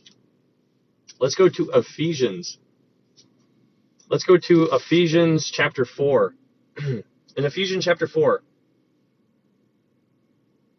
In Ephesians chapter 4, verse 8. In Ephesians chapter 4, verse 8, it says this. Paul says in Ephesians 4:8, Paul says, "Therefore he says, when he ascended on high, he led captivity captive and gave gifts to men. Now this, he ascended, what does it mean but that he also first descended into the lower parts of the earth?" Now, it's so fascinating thinking about descending into the lower parts of the earth. If you go to Revelation chapter 5, you have John. He is in the throne room, and he sees this amazing vision. It is so neat. I love Revelation chapter 5 so much. It is unbelievable. But John is there in Revelation 5. He's in the throne room, and he's weeping. He's sobbing uncontrollably, because there was nobody who was worthy to take the scroll. And John says there was no one worthy in heaven, on earth, and under the earth. And so it's fascinating to think about what's going on in our world, because we know this much. This is how much we know. Like, we might think we're smart. There's people who use a lot of big words. You see people on TikTok, they think that they're pretty stellar. And it's interesting because it's just like, why are we so prideful? Like, why is knowledge something that we just hang over everybody else's head as if it's something that we should be like, oh, look at how intelligent I am? Because the thing that we should be doing is that we should be giving that knowledge away, because if everybody's smart, then nobody's special. If we all know the same thing, then I'm not special, and that's what we should be doing here. But it's fascinating to think about in heaven, on earth, and under the earth. Those were the three categories that John gave us. Notice that he didn't go to these far and away galaxies that, Marvel movies and, Guardians of the Galaxy like to make us think are out there, and like there's life on all these other planets. No, he tells us in heaven, on earth, and under the earth. Like, this is what the focus point is. Like, we have been like, okay, so I don't mean to get lost in that, but prison, going back to Hades. So you have that in Ephesians chapter 4. Paul is talking about leading captivity captive. And so with that in mind, let's go to 1 Peter. So 1 Peter also talks about it, which is in 1 Peter 3. Go to 1 Peter chapter 3. In 1 Peter chapter 3, verse 18, in 1 Peter chapter 3, verse 18, it says this: "For Christ also suffered once for sins, the just for the unjust, that he might bring us to God, being put to death in the flesh, but made alive by the Spirit, by whom also he went and preached to the spirits in prison." So the prison in 1 Peter chapter 3, verse 19, the prison there, when Jesus died, he went to a place called Hades. And so that's just so interesting to think about, because we associate Hades with all bad, like it's just fire and it's all terrible, right? Well, that would be an incorrect way to view it, because the Bible tells us exactly what it is. Because if you go to Luke 16, you have this picture of Lazarus and the rich man, and that you have this ball. This ball right here is called Hades. Now, when you split the ball up, the top part of the ball is called paradise. The bottom part of the ball is called Hades. So the Hades is terrible. It's all fire and bad stuff. The top part, paradise, is also called Abraham's bosom. So when the rich man died, he went to the bad part.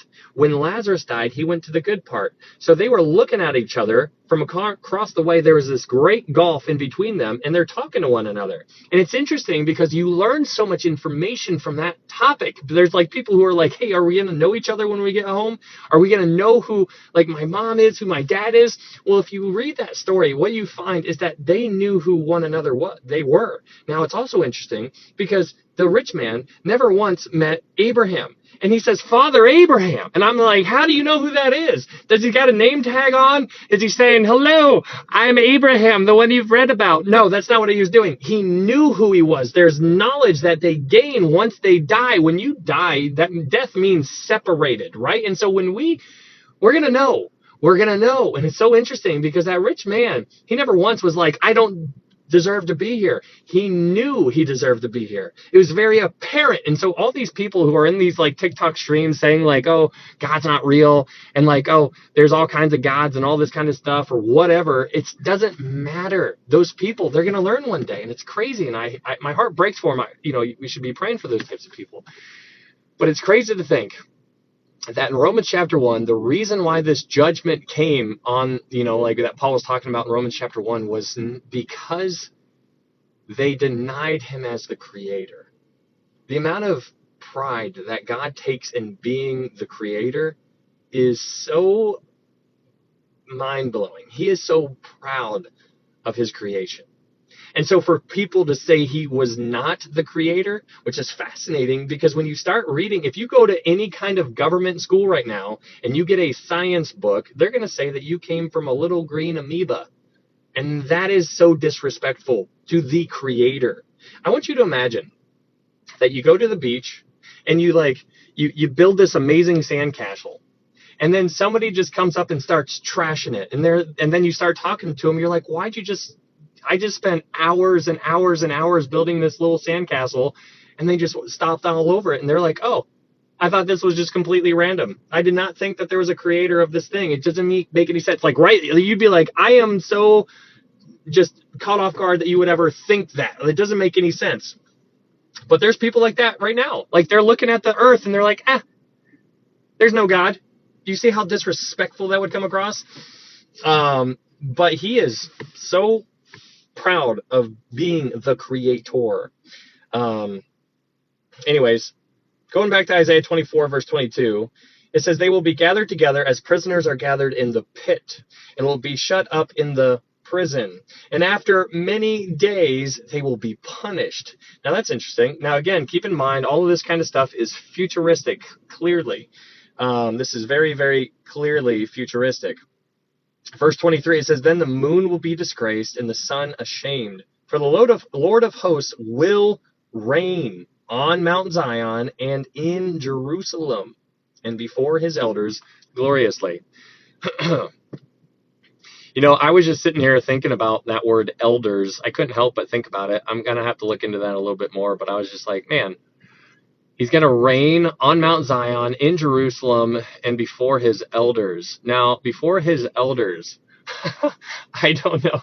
I want so badly to associate that word elders with the 24 elders in Revelation 4 and 5, but I'm not going to do that. But I find it very provocative. But in verse 23, it says, hey, thanks, Kay, on Mount Zion, in Jerusalem. These are literal places, guys. This is a place that you can go.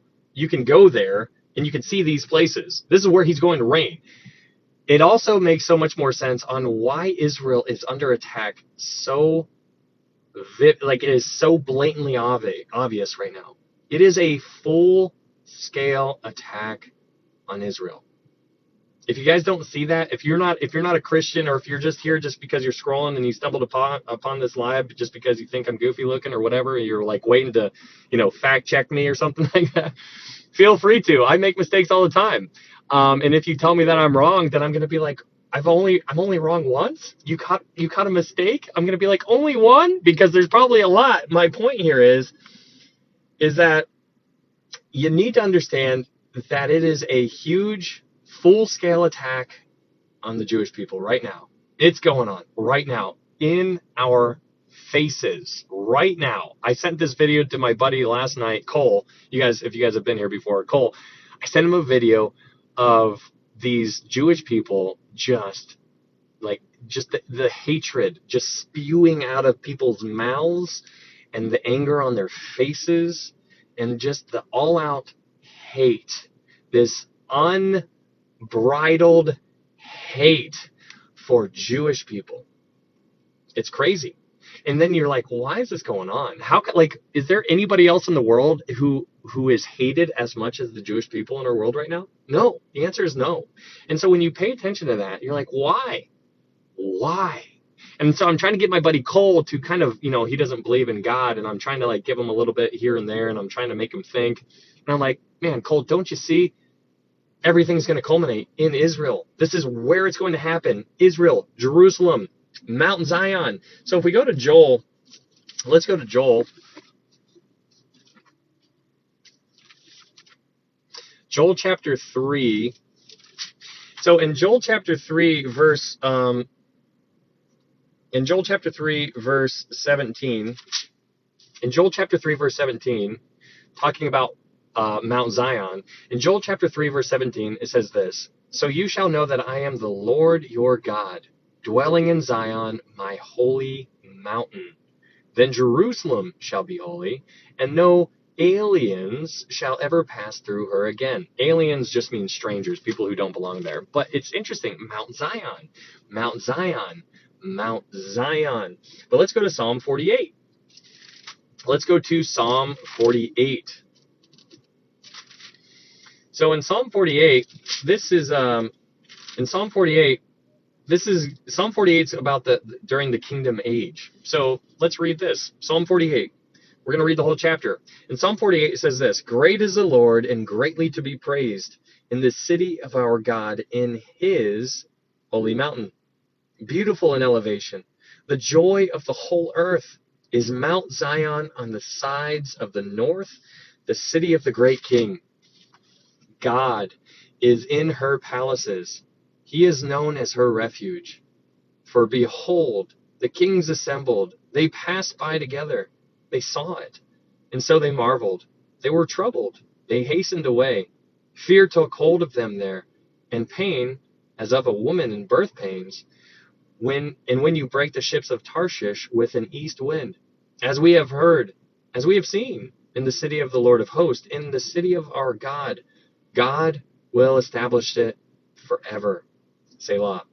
We have thought, O God, on your loving kindness in the midst of your temple. According to your name, O God, so is your praise to the ends of the earth. Your right hand is full of righteousness. Let Mount Zion rejoice. Let the daughters of Judah be glad because of your judgments. Walk about Zion and go all around her. Count her towers. Mark well her bulwarks. Consider her palaces, that you may tell it to the generation following. For this is God, our God forever and ever. He will be our guide, even to death. It's fascinating when you read that chapter and you put yourself in the millennial kingdom or the kingdom age, whatever you want to refer to it. This is that Psalm 48 is futuristic, clearly, but the millennial kingdom is the fulfillment of 2 Samuel chapter 7, because in 2 Samuel chapter 7 you have the Davidic covenant. And so the millennial kingdom is the fulfillment of that. Very good stuff to understand. Okay, so that is chapter 24. Let's go to chapter 25. If you guys are new here, thank you so much for being here. My name's Ryan. We're just doing Bible studies here. I'm not a pastor or anything like that, but we're taking these chapters and books verse by verse, and so we've done Revelation, Daniel, Ruth, Hebrew, James, John, all the Pauline epistles, and now we're doing Isaiah. All of those studies are up on YouTube.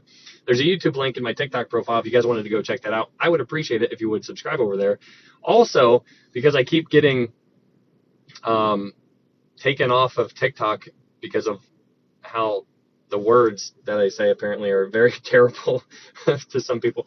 There is another secondary TikTok account that I have, and if you guys wouldn't mind following me over there, I would appreciate it, because if I get bananaed here again, then we could just migrate over to the second one and we can just keep on going. So yeah, it's Sheesh 2.0 is my secondary TikTok account. So if you guys wouldn't mind dropping that a follow, because, and then I won't mention it again after I get 1,000. I think you need 1,000 to go live, and I think I only have like 300 or something like that. So I would appreciate it. And if not, no worries. We're just going to keep on keeping on regardless. So let's go ahead and get on to Isaiah 25. But more importantly, just so you guys know what I believe the only way to heaven, which is the most important issue, is by believing that Jesus is God's son, that he led a sinless life, that he died on the cross for your sins and my sins, that he was buried, that he rose again on the third day. And the Bible says, for whosoever calls upon the name of the Lord shall be saved. That is what I believe. For by grace are you saved through faith. And that not of yourselves, it is the gift of God, not of works, lest any man should boast. That is what I want you to understand more than anything else. So if you have any questions about that, feel free to reach out to me here on TikTok. I would love to talk to you about it. Yeah, and it won't be bothering me whatsoever. I would love to talk to you if you do. So let's go ahead and get on into Isaiah 25. Isaiah 25, this is in Isaiah chapter 25, this is going to be a hymn, a song of sorts. So just keep that in mind. So in verse 1, Isaiah 25, verse 1, it says, O Lord, you are my God. I will exalt you. I will praise your name, for you have done wonderful things. Your counsels of old are faithfulness and true. So here, in other words, Isaiah is saying that he's worshiping God because of all the ancient words that were true and are true. And it's interesting because if you think about Daniel, go to Daniel real quick. Go to Daniel chapter 2. Oh, thank you, Ashley. I appreciate that.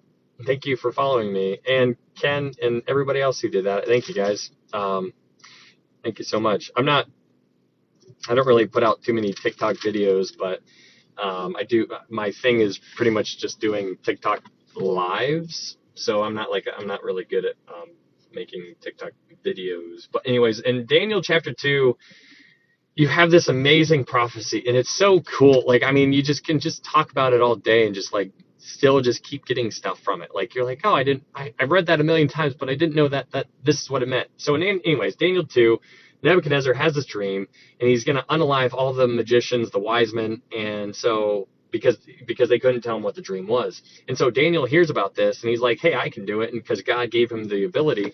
And so you have this dream that's interpreted. And so Daniel interprets the dream to Nebuchadnezzar in Daniel chapter 2. But what I want to focus on here is in Daniel chapter 2, verse 45. In Daniel chapter 2, verse 45, Daniel is wrapping up the entire interpretation for Nebuchadnezzar. So in Daniel chapter 2, verse 45, Daniel says, "Inasmuch as you saw the stone was cut out of the mountain without hands, and that it broke in pieces the iron, the bronze, the clay, the silver, and the gold, the great God has made known to the king what will come to pass after this. The dream is certain, and its interpretation sure." The dream is certain, and the interpretation is sure. That is what I want you to focus on here. It is certain and sure. Now that is what Daniel ended his interpretation in Nebuchadnezzar with. He's like, "Listen, King Nebi, can I call you that? It's just interesting that Daniel felt like he needed to say that. He's like, this dream is, or this interpretation is certain and sure. That's fascinating to me. Hey, thank you, Coffee. Hope you're feeling better. You got to put them onions on your feet. That's what I did, and I felt better the next day. But it's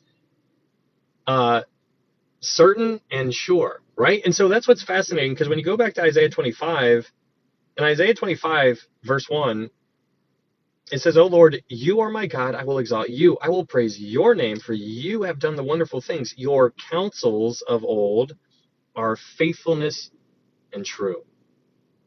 Faithfulness and truth. Now that's very interesting, because when you think about what Daniel said, where his interpretation was certain and sure, that word, if you go and check on what that means in Hebrew, certain and sure means trustworthy. So Daniel was saying, this is trustworthy. This is trustworthy. Now what's fascinating about that is that the Holy Spirit felt like that needed to be in the Bible, and so we are given that. It's so interesting when you just stop and think that those words are there on purpose. It's not an accident. He's not filling up a page just because he's got to have like a 500-word quota. No, he's letting us know what we need to know. We have been given everything that we need to know. And what's not here is also on purpose, because we don't want to get lost in the sauce on all the things that people get, very, distracted with, like Nephilim and stuff like that. Like, it's an interesting topic and it's kind of cool, but I mean, it's not the focus. And so people really get lost on that, the Book of Enoch, all those kind of things. That's not the point. The point is Jesus, and that's where we need to keep our focus. But he, just like what Isaiah is saying here, he's saying that God, he's like, you are God and you are trustworthy. Just like how Daniel was saying when God gave him the interpretation, Daniel said to Nebuchadnezzar, he's like, this is trustworthy. And I love it, because if you guys know me, my favorite title of Jesus is he is faithful and true. He is faithful and true. He is faithful and true. And so here in Isaiah 25, verse 1, at the end of verse 1, he says, your counsels of old are faithfulness and truth. I love that, because he's like, your counsels of old, which means the words that you have spoken in the past, these ancient words are faithfulness and truth. And when Jesus shows up on that horse in Revelation 19, verse 11, he is faithful and true. That is his title. One of his titles is one. Oh my goodness, that is just so neat. Okay, so in Isaiah chapter 25, verse 2, in Isaiah 25, verse 2, it says, for you have made a city a ruin, a fortified city a ruin, a palace of foreigners to be a city no more. It will never be rebuilt. So we're introduced to this city. What is this city? So as we progress throughout chapters, so in 24, 25, 26, and 27, we're going to be reading about this city. It's a mystery city. Like, what is this city? What's going on here? So, there's all kinds of speculation as what city this is referring to, and we can talk about that when we continue. But maybe just try to figure it out for yourself and see if you can come to the same conclusion that I do. I'm just guessing on it, but, it's just, there's this mystery city that we're being talked about here. So in verse 2, it says, "For you have made a city a ruin, a fortified city a ruin, a palace of foreigners to be built, to be a city no more. It will never be rebuilt.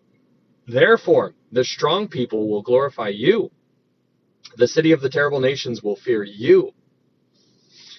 For you have been a strength to the poor, a strength to the needy in his distress, a refuge from the storm, a shade from the heat.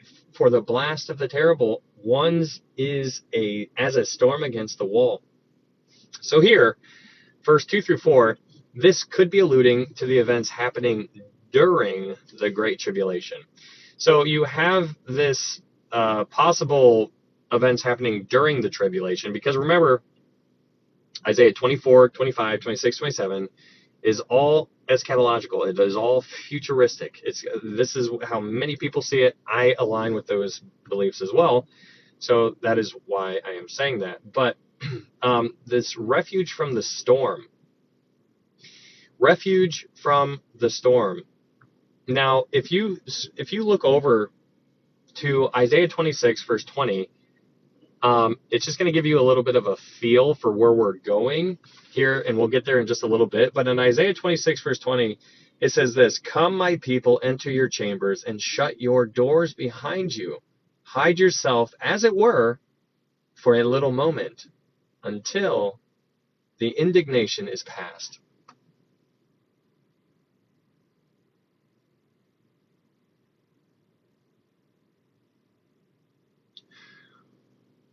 So now that verse right there is just okay. We'll get there when we get there. Isaiah 26:20. I'm telling you, it makes you just like, ooh, is this what it's talking about? Anyways, so Isaiah 25. We'll get back to what we were talking about. So in Isaiah 25, verse 2 through 4, this could be talking about events happening during the tribulation.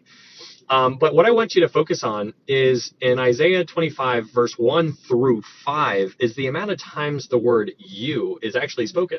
You, you, you. The focus is on, you see who they're talking to. They're making the focus God. The focus is God right here. So let's read it. Let's read verse 1 through 5, just and focus on how many times "you" is said, referring to God. In verse 25, or chapter 25, verse 1, it says, "O Lord, you are my God. I will exalt you. I will praise your name, for you have done wonderful things. Your counsels of old are faithfulness and truth. For you have made a city a ruin, a fortified city a ruin, a palace of foreigners to be a city no more. It will never be rebuilt. Therefore the strong people will glorify you. The city of terrible nations will fear you, for you have been a strength to the poor, a strength to the needy in his distress, a refuge from the storm, a shade from the heat. For the blast of the terrible ones is as a storm against the wall. You will reduce the noise of aliens, strangers, as heat in a dry place, as heat in the shadow of a cloud. The song of the terrible ones will be diminished." Very interesting. He will be a refuge for the storm and a shadow from the heat. Now, this is during the kingdom age. So, again, futuristic feel on all of this type of stuff. But let's go to verse 6. In verse 6, it says, "And in this mountain the Lord of hosts will make for all people a feast of choice pieces, a feast of wines on the lees, of fat things full of marrow, of well-refined wines on the lees." Verse 7, "And he will destroy on this mountain the surface of the covering cast over all people, and the veil that is spread over all nations. He will swallow up death forever. And the Lord God will wipe away tears from all faces. The rebuke of his people he will take away from all the earth, for the Lord has spoken." Okay, so here in verse 8, if I were to just read to you in verse 8, "He will swallow up death forever." Now, if I were to read that to you, you might associate that with something that Paul said in his epistle in 1 Corinthians, because in first, if okay, so go to 1 Corinthians.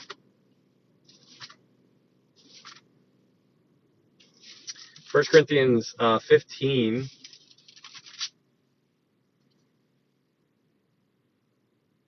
1 Corinthians 15. In 1 Corinthians 15, verse 54. In 1 Corinthians chapter 15, verse 54, it says this: "So when this corruptible has put on incorruption, and this mortal has put on immortality, then shall be brought to pass the saying that is written, Death is swallowed up in victory. O death, where is your sting? O Hades, where is your victory?" So Paul is quoting the Greek poets there, obviously, but when you go back to Isaiah 25, verse 8, in Isaiah 25, verse 8, where it says, "He will swallow up death forever." If I just, if you closed your Bible and I just was like, "Hey, where do you think, what book do you think we're in right now?" You would say probably 1 Corinthians, if you remember that being there. But then even more so when you continue on, because when you continue on in Isaiah chapter 25, verse 8, it says, "He will swallow up death forever." Now, that was Paul who wrote that, and Paul was centuries into the future. Paul was not even a thought yet at this point when Isaiah was writing this. So, in Isaiah chapter 25, verse 8, it says, "He will swallow up death forever, and the Lord God will wipe away tears from all faces." Now, again, if I were to just come up to you one day and I was like, "Hey, where's God? Where is God going to wipe away all the tears? What book does that happen in?" You would probably say Revelation. And you would be right, because that is in Revelation. So let's go to Revelation 7. Let's go to Revelation chapter 7. Hey, thanks for sharing the live, guys. You don't have to. You don't gotta do that, but thank you. In Revelation chapter 7, verse 17. Revelation chapter 7, verse 17. Revelation, Ryan. That's right, DJ Nick. Revelation 7, verse 17, it says, "For the Lamb who is in the midst of the throne will shepherd them and lead them to living fountains of waters, and God will wipe away every tear from their eyes."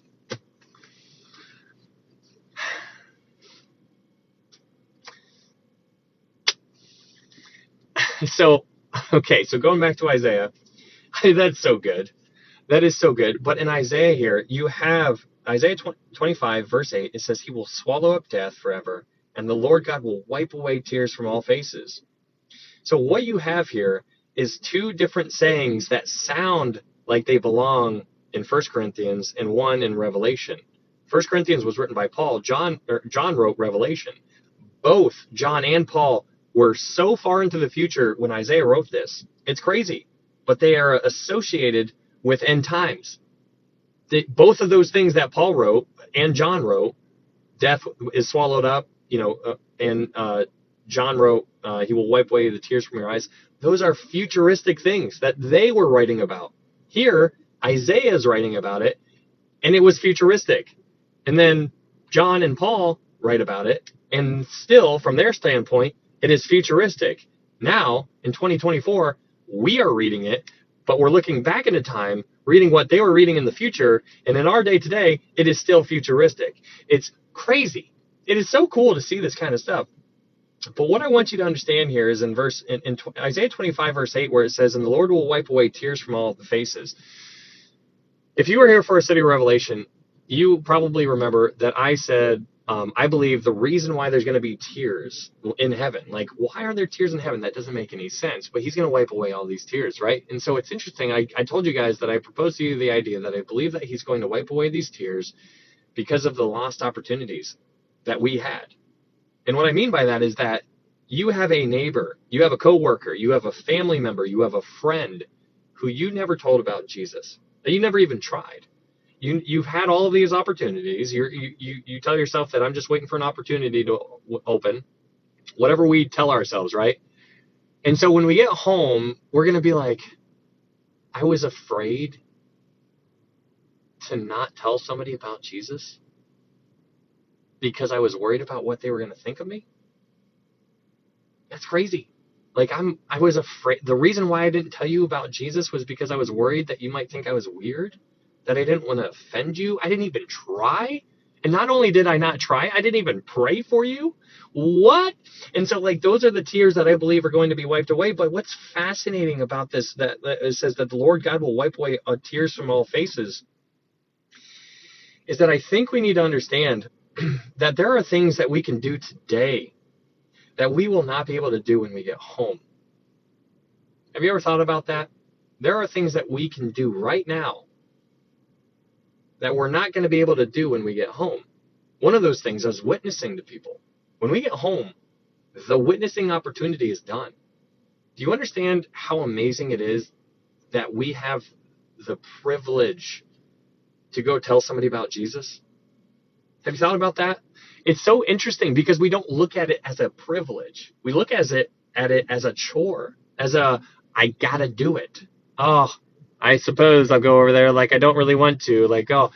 And then we pat ourselves on the back when we do it.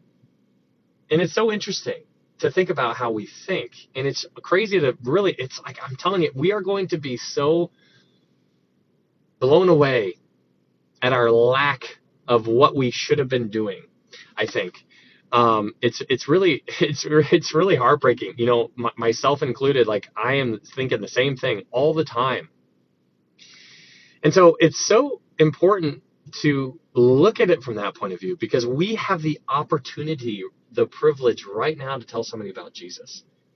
The question is, are you doing it? What do you, if you know this good news, then one of the most hurtful things a Christian could do, if you choose to look at it this way, is to not tell somebody, is to not share the good news. And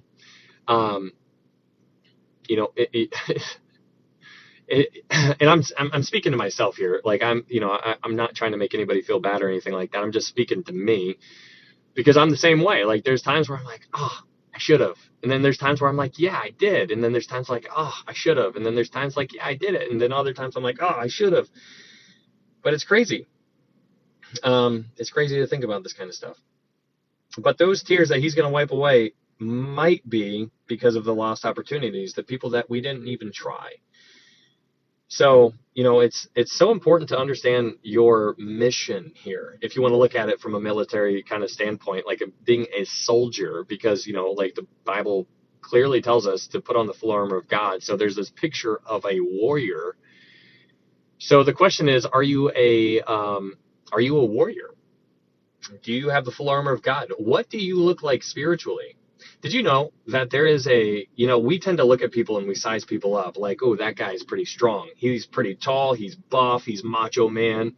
And then we compare this giant specimen that was grown in a lab somewhere to like this puny human who's just like, oh man, do you even lift, bro? Like all that kind of stuff, right? And so we look at people physically, but what we tend to fail to, like, our perspective is important, is that there are people who are in wheelchairs, who can't move, who are absolute giants spiritually, because they know that, like, they understand, like, they're focusing on Christ.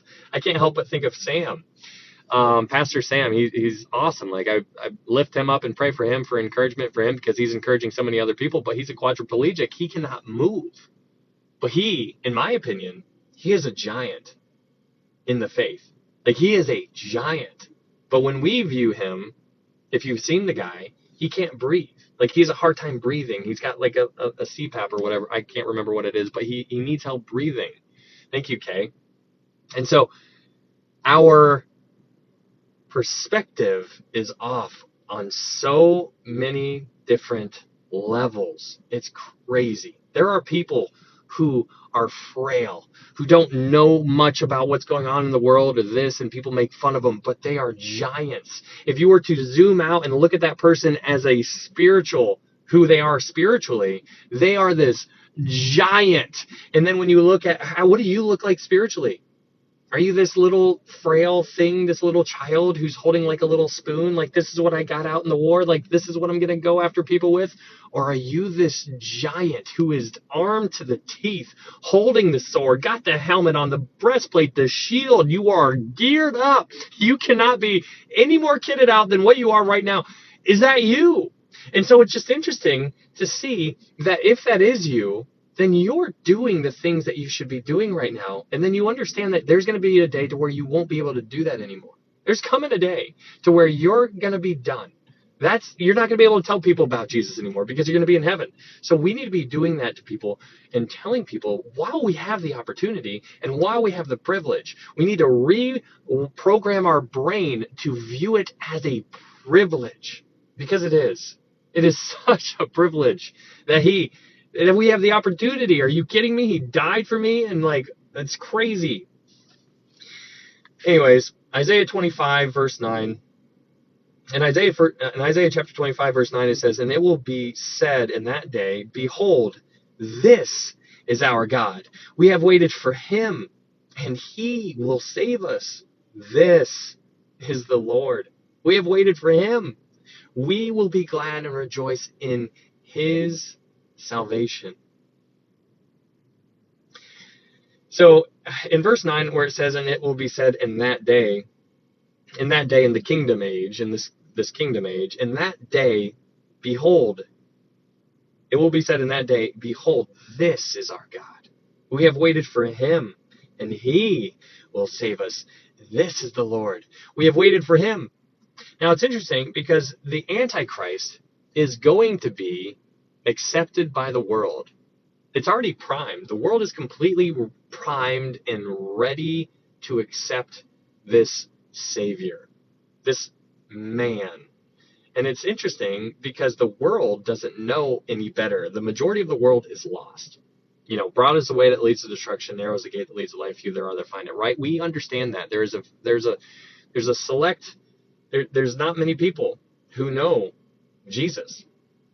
And on that note, many will say in that day, Lord, Lord, did we not do all of these things in your name? And he will say, Depart from me, ye cursed, in everlasting fire. I never knew you. It's fascinating seeing this kind of stuff. But the Antichrist is going to be accepted by the Jewish people in a roundabout way. Now, I don't know if they're going to accept him as the Messiah, because I think that they would be able to associate, like, hey, if you're the Messiah, then why do we need to keep doing these sacrifices? Maybe there's something there. I'm not really sure. But they're going to accept him one way or the other because he's going to bring peace. Daniel 9:27, like, there's going to be this covenant that is strengthened. And he's going to walk into this temple and he's going to sit down and he's going to declare himself to be God. And it's not going to be until that moment when then they're going to be like, okay, you're not him. And then they're going to flee to the mountains, as what Matthew 24, Jesus tells us that in Matthew 24. It's fascinating thinking about this. But the Jewish people, with all this in mind, the Jewish people, like in Leviticus, what we read in Leviticus 26, like God was like, hey, you got to do what I'm telling you. If you don't do it, you're going to get a hard time. There's going to be a hard time. There's going to be a hard time. There's going to be a hard time. There's going to be a hard time. He's trying to wake him up. These people had so much more light than anybody else, and they still turned from God. So in verse 10, Isaiah 25, verse 10, verse 9. In Isaiah 25, verse 9, it says, "And it will be said in that day, Behold, this is our God. We have waited for him, and he will save us. This is the Lord. We have waited for him. We will be glad and rejoice in his salvation." His salvation is something that is so cool because it's his salvation. It's his salvation. It's interesting to think about that because there are people who believe that you can lose your salvation. I'm not one of them. I believe if you are saved, you are always saved. There's all kinds of reasons that I could give you for why I believe that. But here is one of them, because it says, we will be glad and rejoice in his salvation. It is his. It is not it's mine. It's not me doing it. It is his salvation. He's the one doing it. If it was mine, then I would have lost it a million times over by now. Like, it is done. Like, it's not on me to maintain my salvation. It is his salvation. What Jesus did on the cross, he took my place, right? We know that. Like, when the whole Barabbas situation, like, he was guilty. He knew he was guilty. He was a murderer. He knew he was a murderer. He should have been put to death. He knew he should have been put to death. And then Jesus took his place. You are Barabbas. I am Barabbas. God, Jesus, he took his place. That is what he did for you, and that's what he did for me. It's so fascinating, but it is, for by grace are you saved through faith, and that not of yourselves. It is the gift of God, not of works, lest any man should boast. That is it. That is it. For by grace are you saved through faith. Anyways, Isaiah 25, verse 10. In Isaiah 25, verse 10, it says, "For on this mountain the hand of the Lord will rest, and Moab shall be trampled down under him, and straw is trampled down for the refuse heap. And he will spread out his hands in their midst, as a swimmer reaches out to swim. And he will bring down their pride, together with the trickery of their hands. The fortress of the high fort of your walls he will bring down, lay low, and bring to the ground, down to the dust." Okay, so that is Isaiah 25. So, okay, we are going to have to, okay, so we'll get on into Isaiah 26 now. So really interesting chapters here. But if you guys are new here, thanks so much for being here. My name is Ryan. We're just doing a Bible study, and it's good to be back. I was just bananaed for a week because we were talking about pride.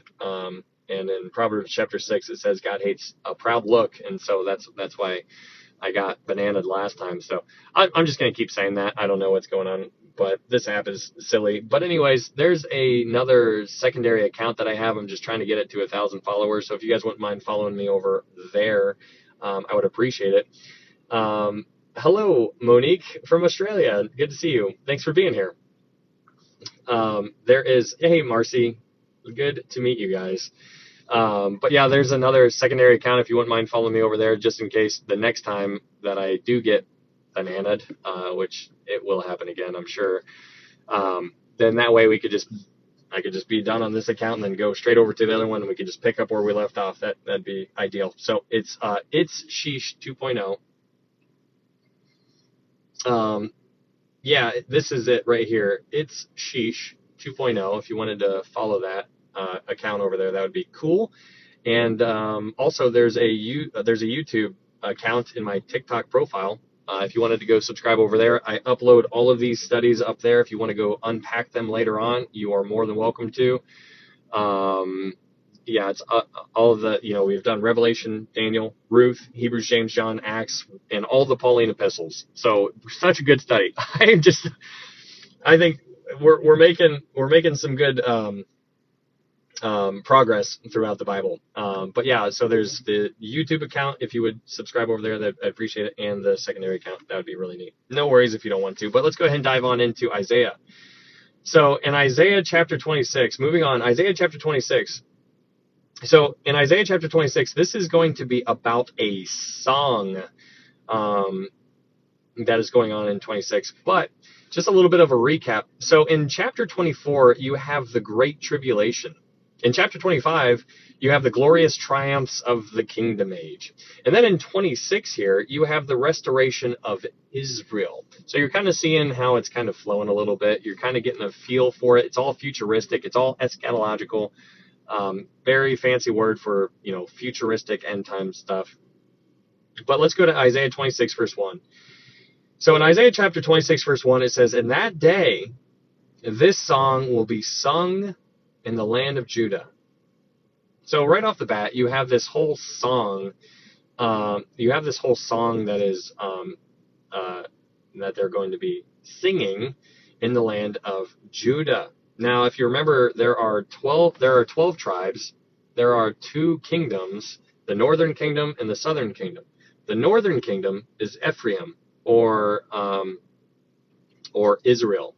The southern kingdom is Judah. And so, or you can refer to it as the southern kingdom. There's all different kind of names that you can relate to it here. But it says here in verse 1, it says, "In that day." What day is he talking about here? In that day. What day? What day is he talking about here? He says in verse 1, it says, "In that day." So let's go back to Isaiah 25, verse 8. In Isaiah 25, verse 8, it says, "He will swallow up death forever, and the Lord God will wipe away tears from all faces. The rebuke of his people he will take away from all the earth, for the Lord has spoken. And it will be said in that day, Behold, this is our God." So what day is it in that day? So in chapter 26, in that day, the day that he's spoken of here is the kingdom age. This is going to happen in the future, the kingdom, during the millennial kingdom. So it says, "In that day, this song will be sung in the land of Judah. We have a strong city. God will appoint salvation for walls and bulwarks. Open the gates, that the righteous nation which keeps the truth may enter in. You will keep him in perfect peace, whose mind is stayed on you, because he trusts in you. Now, verse 3 is so stinking good. So stinking good. So the question on the table is, in verse 3, it says, you will keep him in perfect peace. So before you have peace of God, before you have the peace of God, you need to first have peace with God. So if you go to Colossians,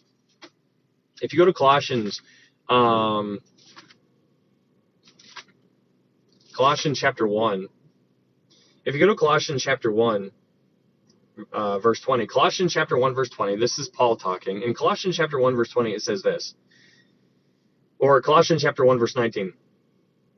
Colossians chapter 1, verse 19, it says, for it pleased the Father that in him all the fullness should dwell, and by him to reconcile all things to himself, by him, whether things on the earth or things in heaven, having made peace through the blood of his cross.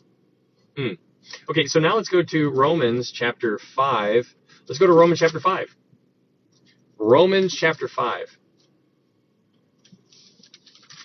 So in Romans chapter 5, verse 1, in Romans chapter 5, verse 1, it says this, therefore, having been justified by faith, we have peace with God through our Lord Jesus Christ.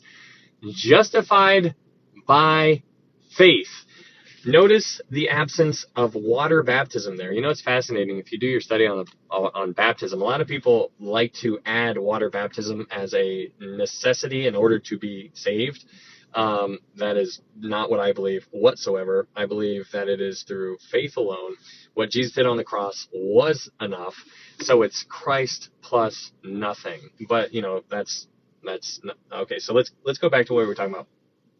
In Isaiah 26, in Isaiah 26, it says, in verse 3, it says, you will keep him in perfect peace, whose mind is stayed on you, because he trusts in you. So in Isaiah 26, verse 3, it's interesting that the question is, how do you get perfect peace? How do you get it? How do you get perfect peace is the question. So if you read Isaiah 26, verse 3, it says, you will keep him in perfect peace, whose mind is stayed on you.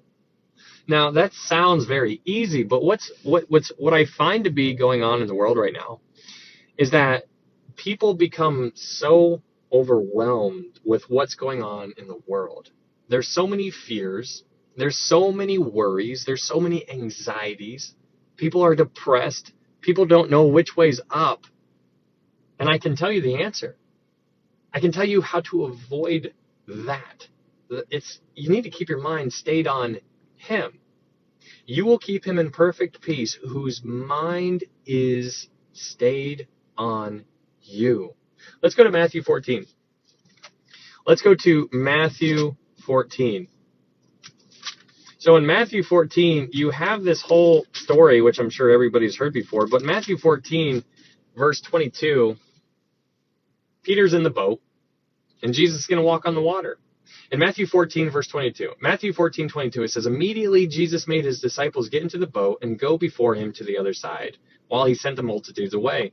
And when he had sent the multitudes away, he went up on the mountain by himself to pray. Now when evening came, he was alone there.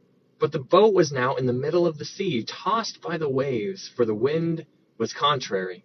Now in the fourth watch of the night, Jesus went to them, walking on the sea. And when the disciples saw him walking on the sea, they were troubled, saying, it is a ghost! And they cried out for fear. But immediately Jesus spoke to them, saying, be of good cheer. It is I. Do not be afraid. And Peter answered him and said, Lord, if it is you, command me to come to you on the water. So he said, come. And when Peter had come down out of the boat, he walked on the water to go to Jesus. And when he saw that the wind was boisterous, when he was afraid and beginning to sink, he cried out, saying, Lord, save me.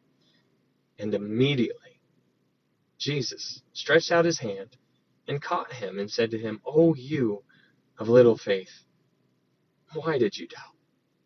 And when they got into the boat, the wind ceased. So you have this picture, this story. It's an amazing story. And I can just like, can you imagine being Peter and seeing Jesus and being able to talk to Jesus and hanging out with him and seeing the things that he did and then doubting? It is so stinking relatable. I mean, Jesus is looking at him like a little child because that's how he is. It's kind of like if you're a parent and you get into the pool and your little toddler, your little 1-year-old waddles up to the ends of the pool and you're in the water, you're looking up and you're like, come on, come on. And like the baby is like, ah, and like it's like it wants so bad to jump to you, but it sees that there's this much room between you and him or her or whatever, and they don't want to jump and they're so afraid and they have to really work it up, and you're like laughing because it's so funny, because you're like, I'm like, you as a parent, you're just like, there's no way I'm gonna let you go. There's just no way I'm gonna let you go. And so when you look at that, that's how Jesus was looking at Peter, and that's how Jesus looks at you and I, and he's like, why did you doubt? Don't you know who I am? I'm literally holding the world together right now. And so it's so neat to think about that kind of stuff. And so when you keep your mind stayed on Jesus, then everything else goes away.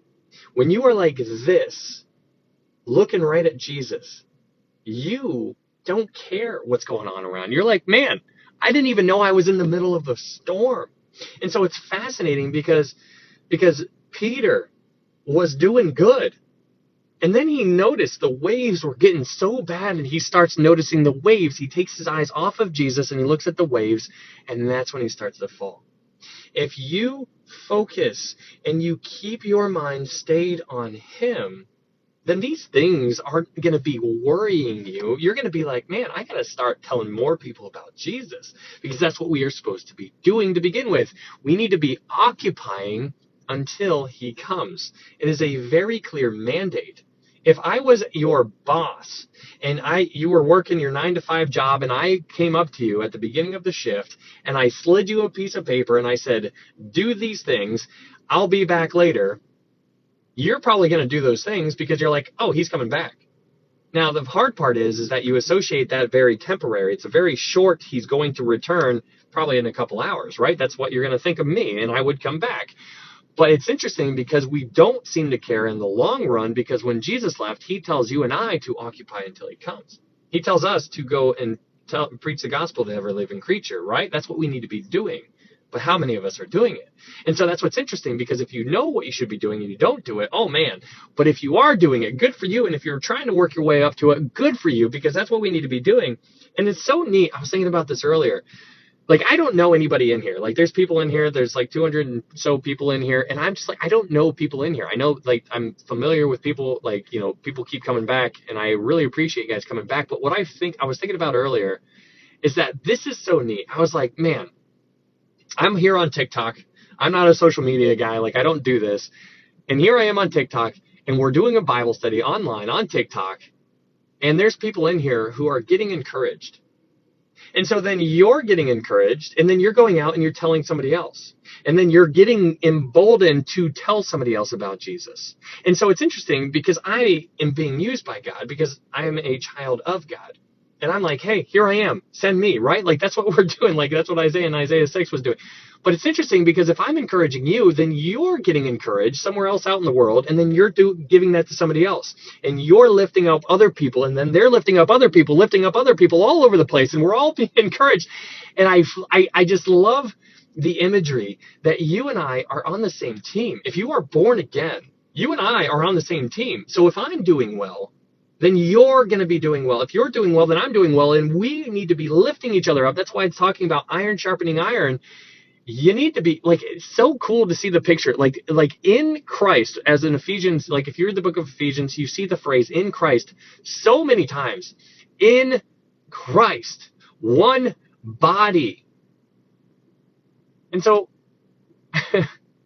it's such a neat thing to think about. Like I want to pump you up, and I want to encourage you, because then I'm going to be encouraged. Me encouraging you is me being refreshed.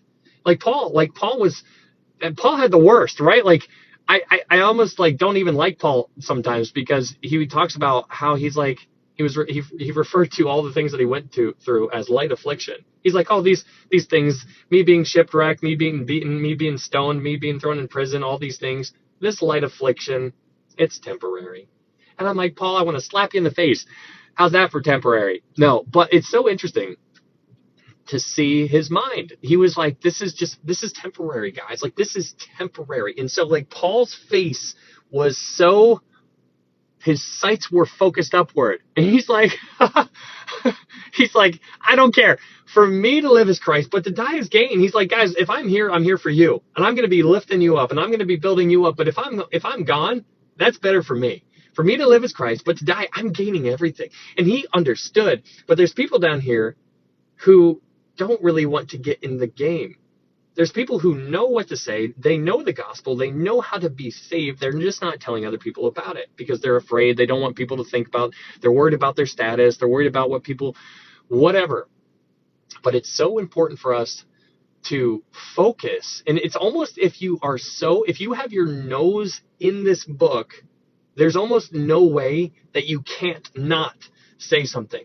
It's almost impossible. It's almost like, I can't tell you about it. Like, if you hang out with somebody, and let's say you and I have never met before, and we meet at like a picnic or something, like a barbecue or whatever, cookout, and next thing you know, we're standing next to each other and we're talking, and we're like, hey, how you doing? Oh, I'm doing good. Oh, okay. Where are you coming from? Oh, I do this, this, and this. We start talking. Next thing you know, I start telling you about me.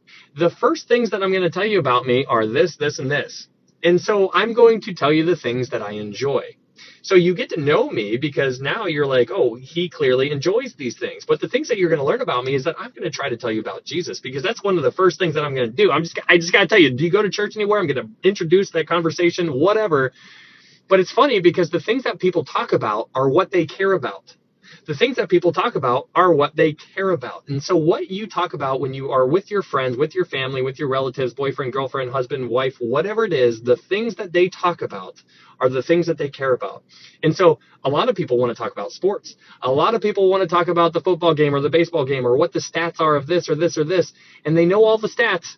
And they know all of these things, or the stock market or Bitcoin or money things or whatever. And it's just like they just love talking about that because they've invested so much of their time and research and brain power into those things.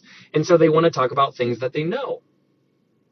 But it's so crazy when you actually pay attention to how little people actually talk about Jesus. It's fascinating. I'm just like, man, we are so backwards down here. So we need to keep our mind stayed on him. Isaiah 26 verse 3, it says, you will keep him in perfect peace whose mind is stayed on you because he trusts in you. Verse 4, it says, trust in the Lord forever. For in Yah the Lord is everlasting strength. For he will bring down those who dwell on high. The lofty city he lays low. He lays it low to the ground. He brings it down to the dust. Thank you, Jules. The foot shall tread it down, the feet of the poor and the steps of the needy. So, verse 7, it says, the way of the just is uprightness. O most upright, you weigh the path of the just. Yes, in the way of your judgments, O Lord, we have waited for you. The desire of our soul is for your name and for the remembrance of you. With my soul I have desired you in the night. Yes, by my spirit within me, I will seek you early. For when your judgments are in the earth, the inhabitants of the world will learn righteousness. Let grace be shown to the wicked, yet he will not learn righteousness. In the land of uprightness, he will deal unjustly and will not behold the majesty of the Lord. So here in verse 9 and 10, what this is saying is essentially is that if people don't really grow when times are easy. We kind of touched on this earlier, but people don't really grow when times are easy. They grow when times are hard. It's really interesting to look at the church. Like when the church is being persecuted, that's when it's thriving. Because the church, when it's being persecuted, they have nothing to do but to look up and to ask God and to plead for help. And it's really cool to kind of see that how it used to be. Or how it was back in in church history and whatnot. But then when you compare that to where we are now we don't need God. Now we have a culture in our American world to where America is so prosperous. And so if you remember what we read in Ezekiel before, I think it was like Ezekiel 16 or something like that, it talks about Sodom and Gomorrah. And the reason why Sodom and Gomorrah fell was because of pride and prosperity. Now we associate that with other things, like their lifestyles and whatnot, but pride and prosperity was the root. If here is the ground, the stuff that was hanging down in the ground with the roots was pride and prosperity. That's what was going on in their life. And so when you have pride and prosperity, then you don't need God because you have everything that you need. And so that's what's interesting. So when you have pride and prosperity at the root, then when that plant grows, what is the plant going to look like? It's going to look full of sin all going all over the place. That is our world right now. It is bananas. But so here in verse 10, it says, let grace be shown to the wicked, yet he will not learn righteousness. So essentially, what he's saying here is if favor is shown to the wicked, they will not learn righteousness. Kind of like, spare the rod, spoil the child kind of thing. Like a child learns from discipline. So if favor is shown to the wicked, then they will not learn righteousness. So it goes back to what we talked about with Israel, like in Leviticus 26, what we read earlier. Like God was like, hey, I'm going to tell you how it is. If you do this, then you'll do well. But if you go and you fall into sin, then I'm going to punish you 7 times. This 7 times. This 7 times. This 7 times. Very, very interesting. I don't know if you meant to request to come up, Fluter, but I'm not bringing anybody up right now. We're trying to make our way down to finish this up. Okay, so in Isaiah 26, verse 11, Isaiah 26, verse 11, Lord, when your hand is lifted up, they will not see, but they will see and be ashamed. For their envy of people, yes, the fire of your enemies shall devour them. Lord, you will establish peace for us. For you have also done all our works in us. O Lord our God, masters beside you have had dominion over us, but by you only we make mention of your name. So here in verse 11 and 13, verse 11 through 13, this is essentially Israel speaking to God concerning God's dealings with Israel when his judgment came in the land. God taught them righteousness. So in the time of their prosperity, they forgot God. So when we go to verse 14, it says, they are dead, they will not live.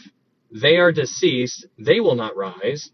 Therefore you have punished and destroyed them and made all their memory to perish. So who is the they? Who is the them? Who is the there? In verse 14, they are the nations that once ruled over Israel. The nations that once ruled over Israel are dead. They will not live. They are deceased. They will not rise. So in verse 15, it says, you have increased the nation, O Lord. You have increased the nation. You are glorified. You have expanded all the borders of the land. In verse 16, it says, Lord, in trouble they have visited you. They poured out a prayer when your chastening was upon them.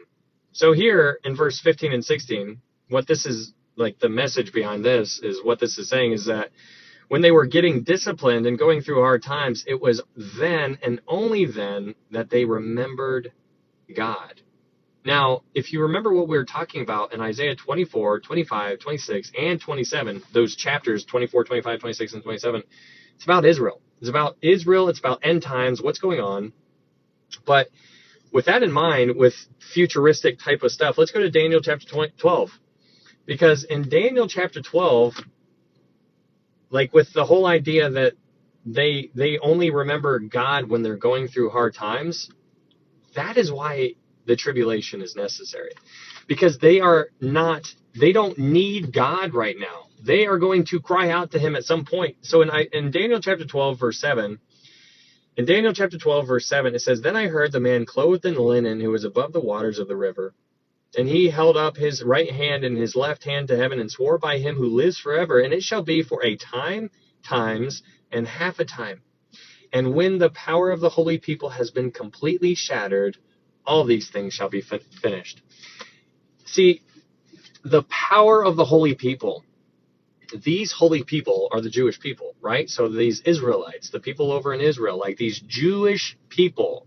So when it says in Daniel 12:7, when the power of the holy people has been shattered, you see, they are very prideful people. They're still waiting for the first coming of God. They don't recognize that Jesus is God. So they are still waiting for this Messiah to show up. And so that's why they're blind, because they missed the time of their visitation. So God, from Genesis to Revelation, well, okay. So just the Old Testament. So from Genesis to Malachi, so God, it's all about the Israel in the Old Testament for the most part. It's about Israel. Now, Jesus obviously too, but it's Israel. And so Israel, you have the wanderings, the wilderness wanderings. You have them being in captivity. You have them in captivity again. All of these stories that we are given in history, and they just keep going further and further away from God. And so they're going further and further away from God. And so when Jesus himself shows up, Jesus expected them to know who he was, not only because of the miracles that he did. The miracles was just a cherry on top to basically underline what the scriptures said. Jesus expected the Jewish people to recognize who he was because of the prophecies. Now, it's interesting that he expected them to recognize who he was because of the prophecies, because they were students. These people memorized the Old Testament. Like, they could tell you everything, right? Like, these people pride themselves in memorization. But what they failed to do is that they failed to recognize the person, instead of just, so they were so here and they were so about this that they messed up. And they're like, And so even though he fulfilled all of those things, and he's like, hey, this is who I am, and he told them who he was, and he's like, this is me, and he's like, I can prove it to you by doing all these miracles that are messianic miracles, that miracles that nobody else ever did, like healing the leper. That was a messianic miracle. When Jesus did that, that sent shockwaves through their culture. And so that was why all the Pharisees and the Sadducees are like, who is this guy? They're like, oh man. Well, more so the Pharisees, more Pharisees and the scribes. But it's just fascinating thinking about that. And so they were blind in part because when Jesus rode into town, they missed the time of their visitation. And so that's why the fall of 70, the temple fell in 70 AD. And you just see how serious God takes his word. And so when you see how serious God takes his word, and you're like, well, wait a second, he was that hard on them for missing the time of their visitation. And since they missed the time of their visitation, this whole temple in Jerusalem was completely destroyed by the Romans, and God allowed that to happen just because they missed the time of their visitation. He must take his word very seriously. Thank you, Jules. He must take his word very seriously. And yeah, he does. He takes it so seriously. And when you understand that he takes it very seriously, because he says, have you not read? Do you not know? He expects you to know. And it's not just them, it's us, because we have more light than what they did. We need to understand that this is a very serious thing. And I said this earlier. Do you understand that we use the word, this is kind of like a gray area. People are divided on this and that. Do you understand that it's not a gray area to God? It is not a gray area to God, no matter what topic you're talking about, whether it's pre-trib, mid-trib, post-trib, whether it's salvation this or salvation that, whether it's women pastors, whether drinking's okay, alcohol, smoking, hey, is it okay if to do this? What do you think about tattoos? All of these things, the gray areas where everybody's like, oh, it is not a gray area to God. And that's what's so fascinating about it, because we like to what is it? We don't want to offend anybody, and we try to dance around this kind of stuff and say, oh, I don't know. And we take in all these other people's emotions when you really shouldn't. You really shouldn't. You should care about what God thinks and look at it from God's point of view. But then remember, with love. And so without love, right? Like 1 Corinthians 13, let me show you a better way. Love, right? But man, it is so interesting to think about how God views things. Like, that's why I said before, I can't wait to get home to see how much I messed up, to see how much I got it wrong, because I'm trying to do it. I'm trying to figure it out. I'm trying to understand. I'm trying to do what's right. I'm trying to get everything correct. But I understand at the same time, I'm not perfect and I don't know if I'm going to do it right. And so there's these people who are in the world who are like, you're wrong, I'm right, and all these things. And I'm like, well, let's be careful here. Now, I will say that I'm very confident on like 98% of the things that I believe. There's very little that I'm just like, I am stumped, but I've done a lot of homework, and so that's me, and I've kind of landed where I've landed. But you need to land where you need to land, but you need to land there. You can only land somewhere until after you exhaust it. You need to exhaust it, and you only can exhaust it by doing your own research, not because somebody told you what to think. If I tell you, hey, why do you believe this? Are you able to tell me and actually show me? Or is it just because, I saw it in a 30-second TikTok video, Okay, anyways, let's go to Isaiah 26. In Isaiah chapter 26, verse 17. Isaiah 26, verse 17, it says, as a woman with child is in pain and cries out in her pangs, when she draws near the time of her delivery, so have we been in your sight, O Lord. We have been with child. We have been in pain. We have, as it were, brought forth wind. We have not accomplished any deliverance in the earth, nor have the inhabitants of the world fallen. Okay, so we're about to get into verse 19, 20, and 21. And these passages here are very interesting to me. And so hang with me here because these are very interesting. But in Isaiah 26, verse 19, it says this, your dead shall live. Together with my dead body they shall arise. Awake and sing, you who dwell in dust, for your dew is like the dew of the herbs, and the earth shall cast out the dead. The earth shall cast out the dead. Okay, so in verse 19 it says, your dead shall live. Together with my dead body, they shall arise. Now, this is so interesting. This is so interesting to me. Your dead shall live. Together with my dead body, they shall arise. So my dead body, is this talking about Jesus? This is very interesting. Together, they shall rise together with my dead body. So they shall arise. Let's go to Isaiah 61. So this is going to, I turned right to it. Let's go. In Isaiah chapter 61, verse 1, this is very interesting, and this kind of goes hand in hand what we talked about with Hades earlier. But in Isaiah 61, verse 1, it says this, the Spirit of the Lord God is upon me, because the Lord has anointed me to preach good tidings to the poor.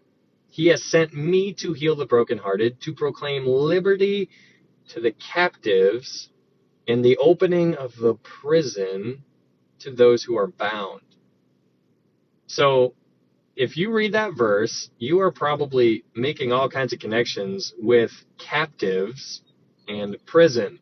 Captives, prison. He took captivity captive. Prison, Hades, right? And so verse 1, Isaiah 61, verse 1, it says, to preach good tidings to the poor. He has sent me to heal the brokenhearted, to proclaim liberty to the captives, and the opening of the prison to those who are bound. The opening of the prison. So in the Old Testament, when the Old Testament saints died, they would go to a place called Hades. Now, there's two different parts in Hades. You have paradise and you have Hades, the bad part. And so when Abraham and Isaac and Jacob and all those other guys, they went to paradise in the Old Testament. Everybody who died before Jesus went to a place called paradise. Paradise is not heaven. They are two very different places. Paradise is where Abraham, Isaac, Jacob, David, all of those guys went. But when Jesus died, he went to paradise, or Hades. He went to paradise and he took those people home. He went to paradise and he preached to them, and he took captivity captive and he went home with them. Now that's so interesting because in Matthew 27, you have Jesus dying, and then after Jesus dies, he rises from the dead, and not only him, but other graves were opened after him. So he rose from the dead, and then other people who died recently rose from the dead as well, and they all walked into the city together. That's what it says. And I'm just like, what? And so it's so interesting because, like, what happened to those people? Did they die again? Did they ascend into heaven with Jesus? We aren't told that kind of stuff, but you see a little bit of a picture of what actually ended up happening, because when Jesus died, he went to paradise. Those were the first fruits there. And he took those people home. So it's very interesting when you go back to Isaiah 26, verse 19, it says, your dead shall live. Together with my dead body, they shall arise. Awake and sing, you who dwell in dust, for your dew is like the dew of the herbs, and the earth shall cast out the dead. So here at verse 19, you have dust, you have dew, or water, whatever. Dust, water. Does that equal life? Dust plus water, or dust plus dew equals life. For your dew is like the dew of the herbs, and the earth shall cast out the dead. Very interesting. But now we get to verse 20. Verse 20 is very interesting too. It says, come, my people, enter your chambers, and shut your doors behind you. Hide yourself, as it were, for a little moment, until the indignation is past. Okay, so here, in verse 20, where it says, come, let's go to Revelation 4. So you could write Revelation chapter 4, verse 1, right next to the word come. So in Revelation chapter 4, verse 1, this is where you're in the throne room. If you know the book of Revelation, you know that the church is not mentioned after Revelation chapter 3. So until the end of Revelation.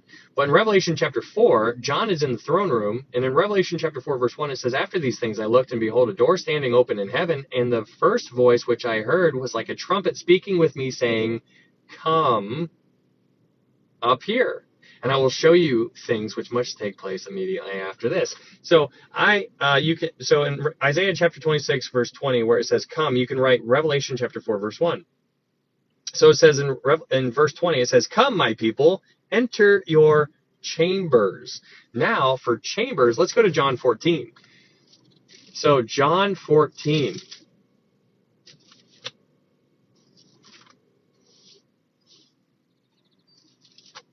Let's go to John 14, verse 2.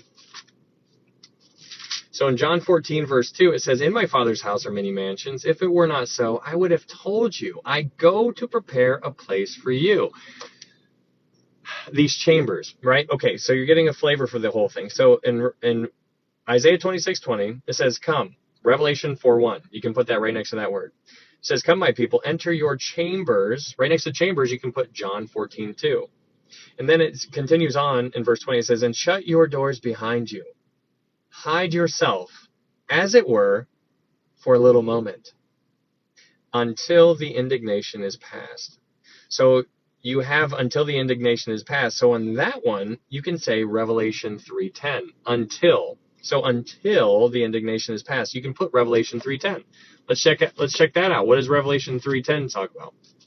So in Revelation 3:10, this is a great verse, but in Revelation 3:10 it says this, because you have kept my command to persevere, I also will keep you from the hour of trial, which shall come upon the whole earth to test those who dwell on the earth. So that's pretty neat. That's a great verse for, pre-trib, obviously. But so another one is Zephaniah. Let's go to Zephaniah chapter 2.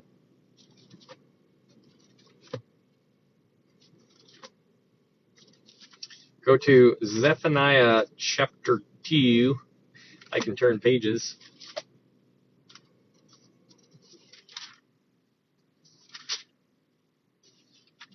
So in Zephaniah chapter 2, verse 3, it says this, seek the Lord, all you meek of the earth, who have upheld his justice.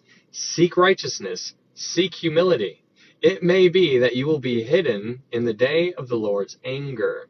So these passages seem to allude to an Old Testament, allusion of the rapture. There's people who say that there's no talk of the rapture in the Old Testament. You can talk about Noah's Ark. You can talk about Rahab, with Jericho and whatnot. You can talk about the verses that I just gave you,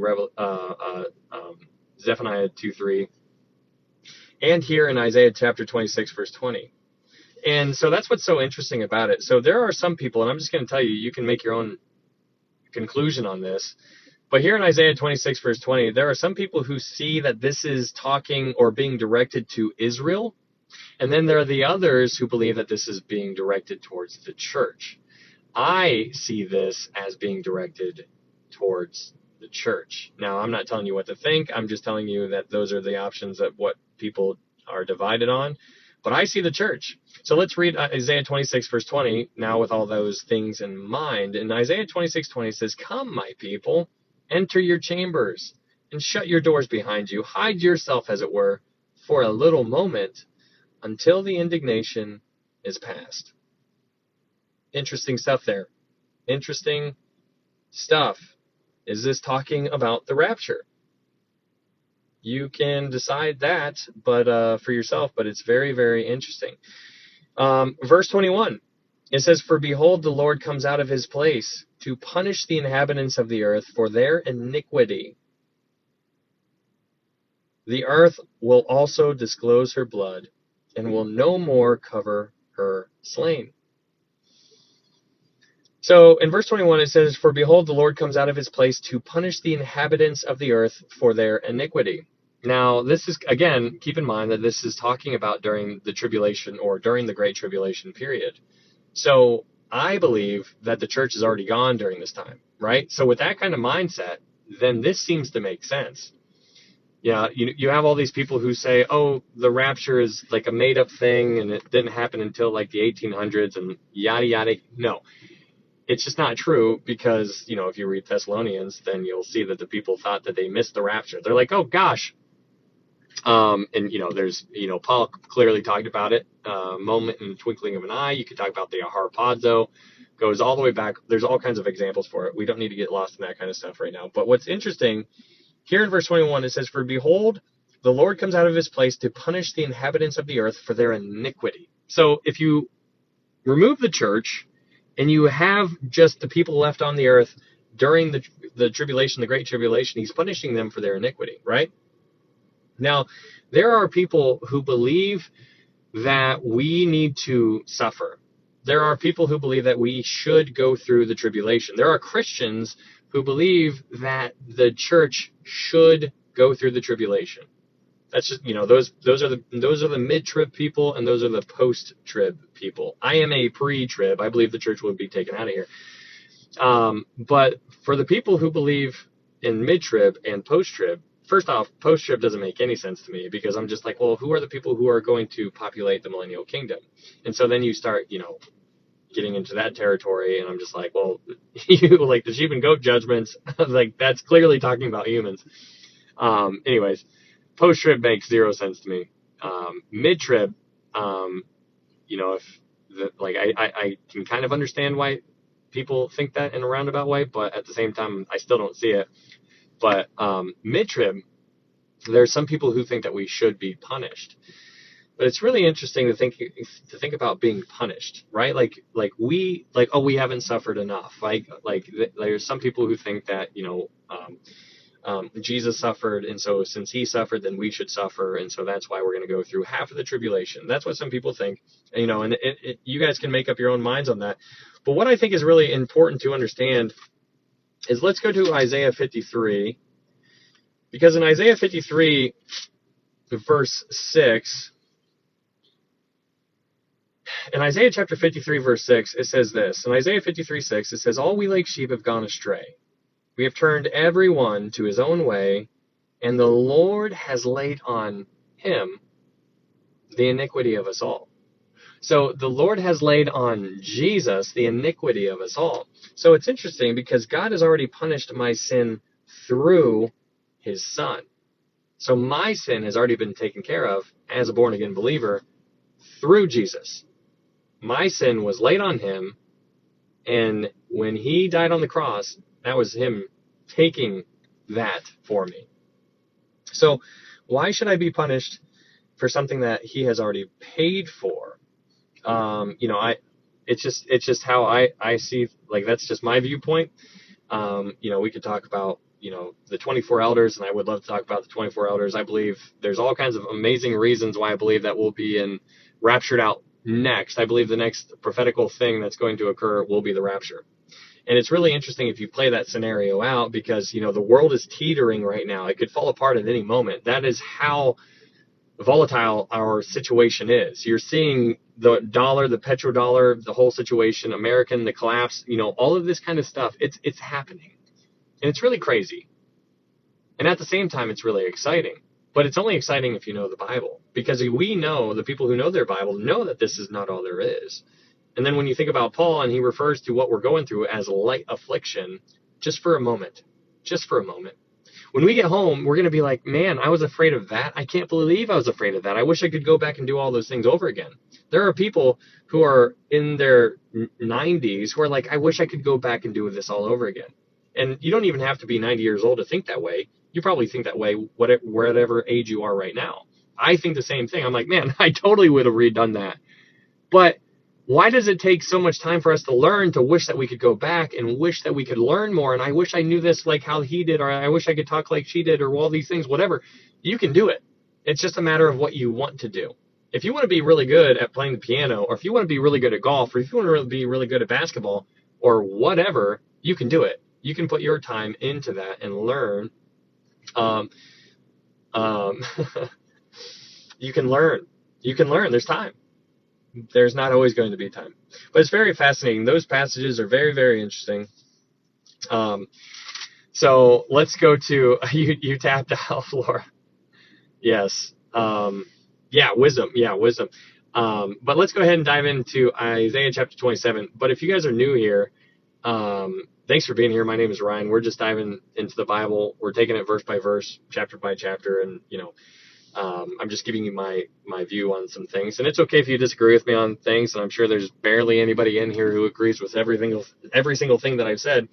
But the one thing that I want you to know more than anything else is how to know for sure you can get to heaven. There's only one way, and that is by believing that Jesus is God's son, that he led a sinless life, that he died on the cross for your sins, and that he was buried and he rose again on the third day. And the Bible says, for whosoever calls upon the name of the Lord shall be saved. It's the coolest thing ever. It is a free gift. For by grace are you saved through faith, and that not of yourselves, it is the gift of God, not of works, lest any man should boast. The gift of God is the antithesis of pride. We want to feel like we should earn and work our way towards heaven, because that's how we think. It's the opposite of that. Faith is the opposite of work. It is crazy. For by grace are you saved through faith. So that is what we need to understand more than anything else. Okay, so let's go ahead, and just so you guys know, like I said before, since this is going to be the last chapter that we're going to cover tonight, chapter 27, but before, there is a YouTube link up in my TikTok profile. If you guys wouldn't mind going to go subscribe over there, that would be cool. I upload all of these up to YouTube, and you guys can go rewatch these if you would like to. We've done Revelation, Daniel, and a whole bunch of other books. Those are up there. And also, I have a secondary TikTok account because I keep getting bananaed here for hate speech. So if you wanted to follow me over there, that would be cool too, just in case I get bananaed again. That'd be neat. Okay.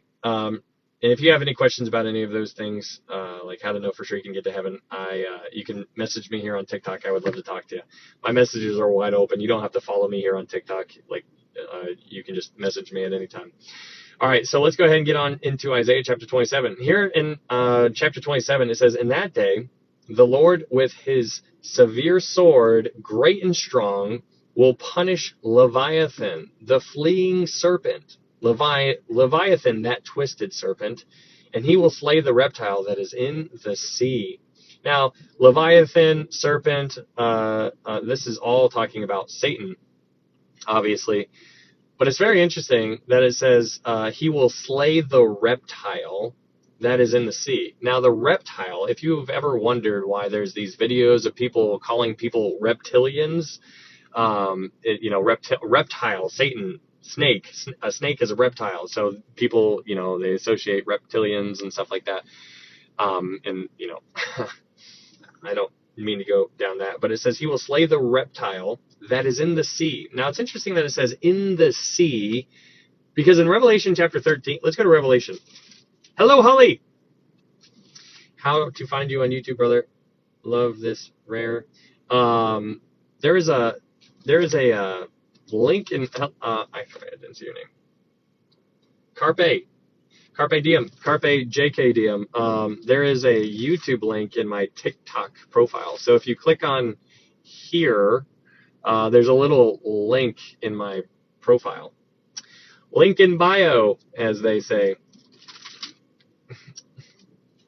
Okay, so if you go to Revelation chapter 13, talking about sea, because in Isaiah 27 verse 1, it says, he will slay the reptile that is in the sea. Now, it's interesting that it says in the sea. So in Revelation chapter 13, it says, then I stood on the sand of the sea, and I saw a beast rising up out of the sea, having 7 heads and 10 horns, and on his horns 10 crowns, and on his heads a blasphemous name.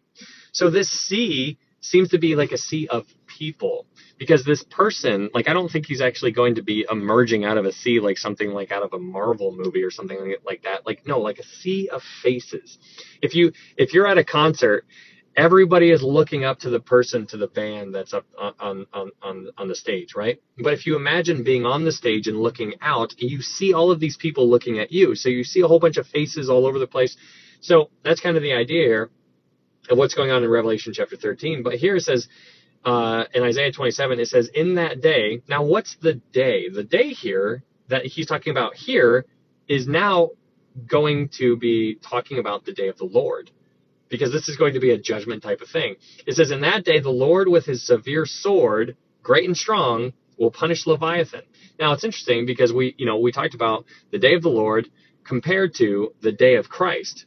There's the day of the Lord and the day of Christ. They are two separate things. We've talked a lot about that in the past, so we don't need to talk about that right now.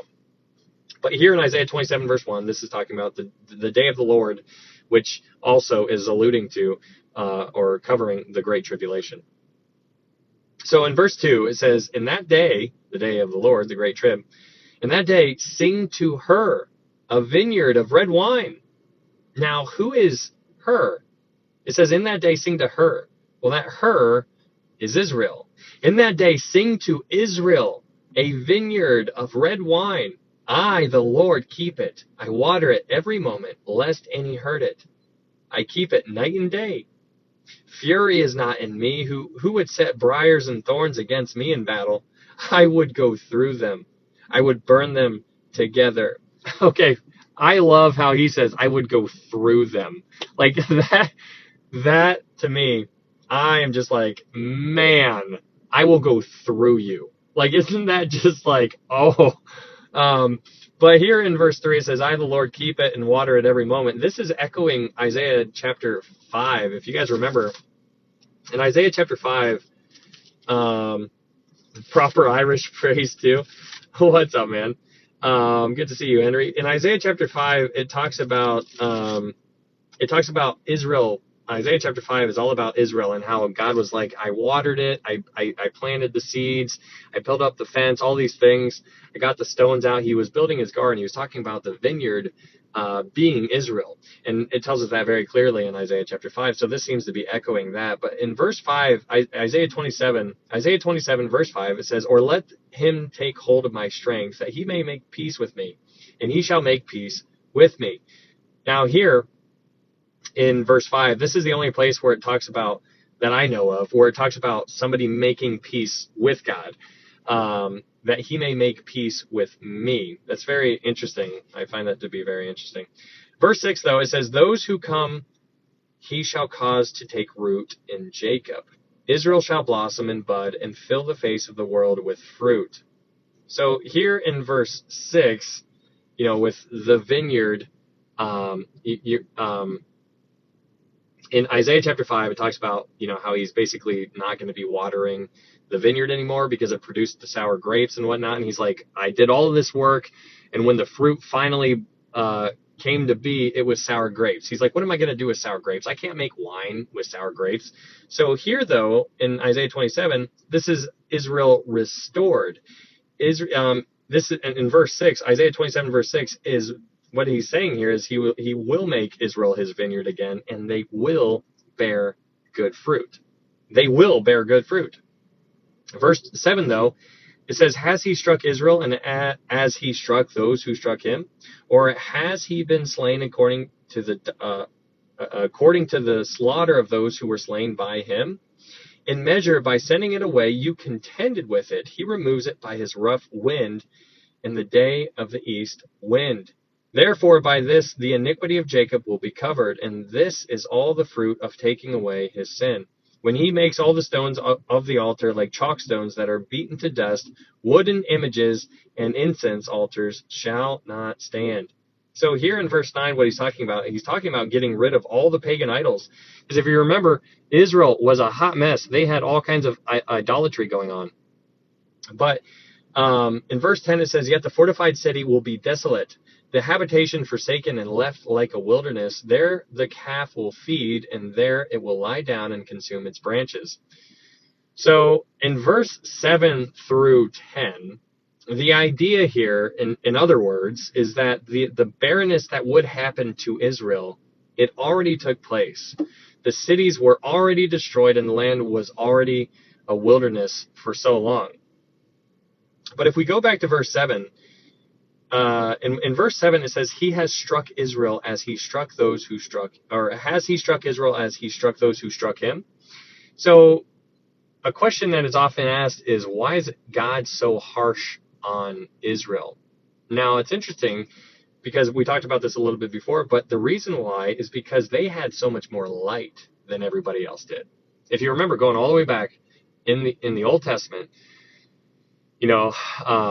all the wilderness wanderings, all the things that they saw when they exited, the Exodus, like all the things that they saw while they were wandering through the wilderness. They saw the signs. They saw all of these mighty wonders, these miracles, and they still turned from God. They knew who he was. They saw who he was. Like they saw the Shekinah glory, right? Like the pillar of cloud by day, the fire by night, the manna, the breaking of the rock, water coming out of the rock. You saw all of these things, not to mention the plagues, not to mention of the Red Sea, all of the things like Jericho tumbling down. They saw so many things. And so since they had all of that and they still went away from God, can you imagine? Like, that's crazy. And so that's kind of why it seems like it's interesting, because the more light that you have, the more responsibility that you have. So if you know more, then your responsibility is going to be more. So let's go Isaiah 27:11. In Isaiah 27:11, it says, when its boughs are withered, they will be broken off. The women come and set them on fire, for it is a people of no understanding.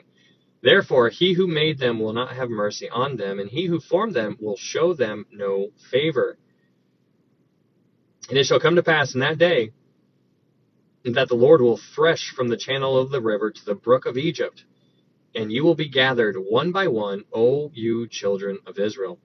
So verse 11 and 12, they went through this barren wilderness. But here in verse 12 through 13, what we're going to be seeing is God is going to be regathering. This is going to be the regathering of his people back into the land. This regathering. Remember, it's always interesting that there's always going to be a remnant. These people are very stubborn. They are thick-headed. But it says in verse 12, it says, it shall come to pass in that day. So in that day, this seems to be referring to the millennial kingdom now. It shall come to pass in that day that the Lord will thresh from the channel of the river. The channel of the river seems to be indicating the Euphrates River. But then it says to the brook of Egypt. The brook of Egypt is probably the Wadi River. So you have the Euphrates and the Wadi. And it says, you will be gathered one by one, O you children of Israel. Verse 13, it says, so it shall be in that day, the great trumpet will be blown. They will come who are about to perish in the land of Assyria, and they who are outcast in the land of Egypt, and shall worship the Lord in the holy mount at Jerusalem. So it's interesting here because you have Assyria, you have Egypt, and you have Israel. Now we see that Israel is going to be blessed. That is no surprise. What is surprising is that Assyria and Egypt are also going to be blessed. That is what is surprising. Now it's also good to know that these are literal places. Israel, Assyria, Egypt. Like, these are literal places. This is futuristic still. It's very interesting.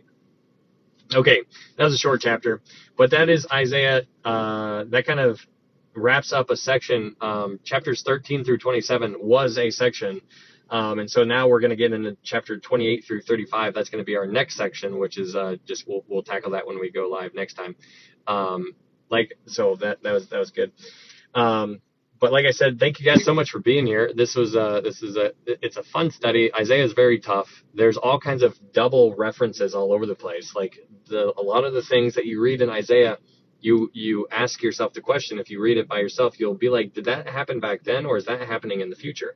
So that's going back then, in the future. Sometimes it was back then. Sometimes it's in the future, and sometimes it's both. And so that's what's so interesting about the book of Isaiah. So it's such a good book. It has 66 chapters, which is really interesting because the Bible has 66 books.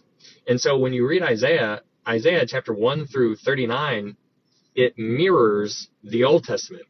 So the first 39 chapters in Isaiah mirror the Old Testament. And it's also interesting because in the Old Testament, there are 39 books. And so the last 27 chapters mirror the New Testament. Very fascinating stuff. Probably just coincidence, definitely not on purpose, just happenstance, very just random. No, it's not. It's very on purpose, guys. Totally being facetious there, but very cool book. But like I said, I will upload all of this to YouTube, and if you guys wanted to follow me over there, there's a YouTube link up in my TikTok profile, and there is a secondary TikTok account, which if you guys wanted to follow me there, which would be really neat because I'm going to get bananaed again sooner or later. So it would be kind of cool if I could just be like, okay, I'm blocked on this account. I'll just go live on the other one. But we'll see how that actually works out. I think you need 1,000, maybe you need 800. I don't really know. But no worries if you don't want to do that. Not a big deal. We'll get followers sooner or later. I'm not a big follower guy, so I feel weird just saying follow me because that's not what I'm about. But okay, this is account 21 for me. At 500, you can go live now. Oh, I didn't know that. Is it 500? Okay, well that's cool. What is your second account? It's Sheesh 2.0. So ITZ Sheesh 2.0. Thank you, Ryan. I'm pumped. How am I going to sleep now, right? Oh, 500 followers. Okay, thanks, legit. That is good to know. What time is it there? 5:18 in the morning. Yes, there it is. This is the secondary account. Wow, tonight's study was awesome. Thank you. Oh, thank you, Blondie. Thanks for being here. Sorry that you didn't know that we were going live. I put out a little TikTok story. That doesn't really reach too many people, so that's a bummer. Oh, same there. Yeah, what are you doing up? Legit, go to bed. Oh, Christina, thanks for following. I appreciate it. Aren't you tired? Always. When will the trip start? Very good question. I believe the rapture will happen next, and then sometime after the rapture, very shortly, probably just a month or 2 or 3, then the tribulation, I think, will begin. It's really fascinating. Guys, I would encourage you to pray for Israel. Pray for the people over there. It's so, it's so cool to kind of learn how to think, like myself included, like look for opportunities to pray. That's a way to look at it. That's not how we look at it, but if you change your mind and reprogram your way of thinking, look for things to pray about it. Like my boss, he told me he had like something going on with his wife, and so he was going to take her to the hospital for surgery or whatever, and I just texted him. I was like, hey, what's her name? And I was like, do you mind if I pray for her? I just want to pray for her. What's her name?